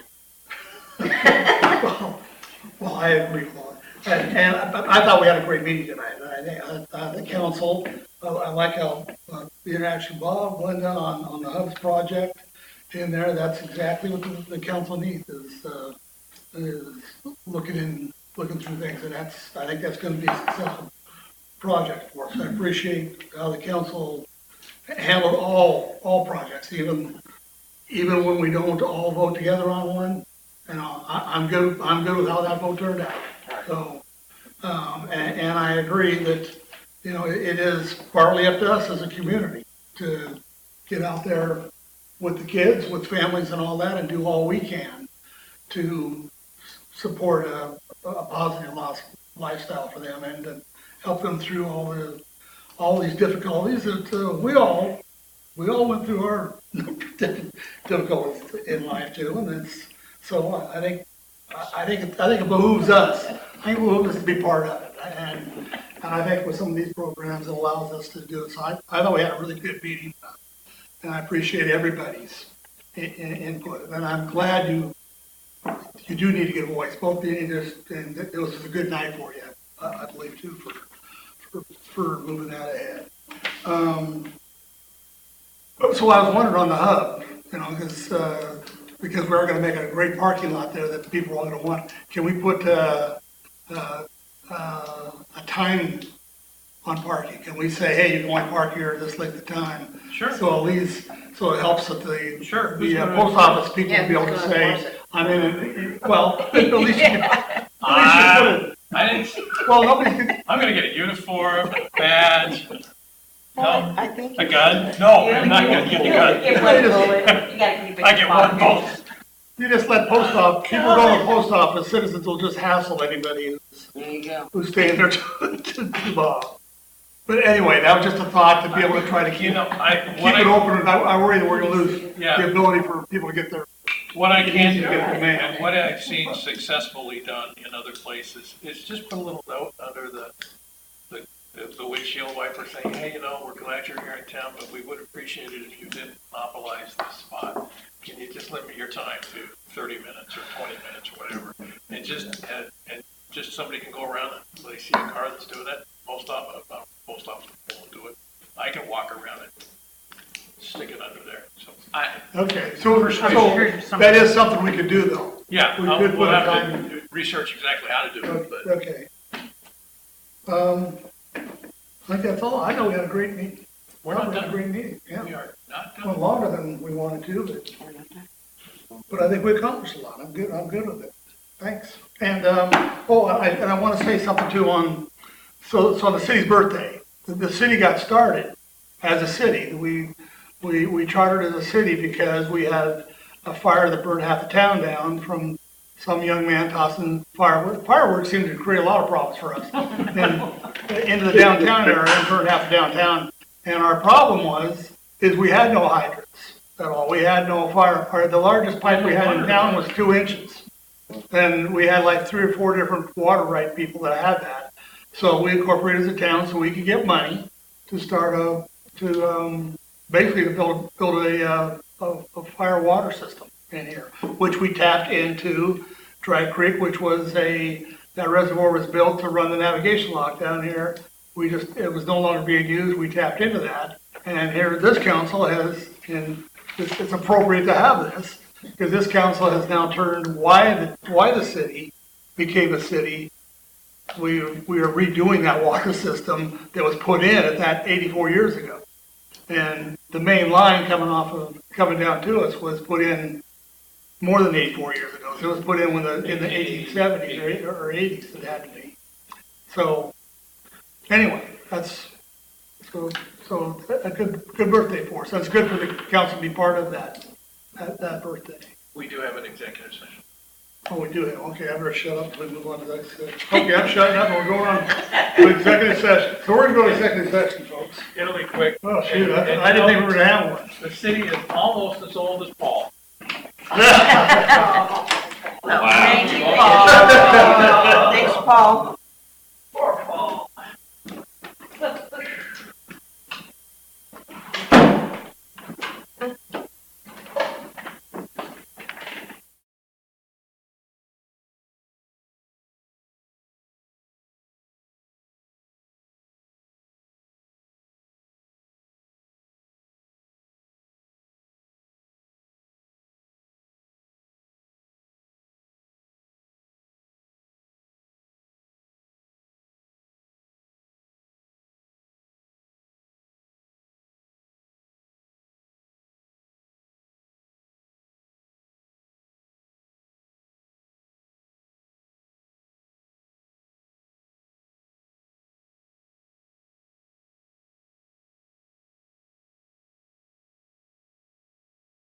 in person, the idea of that might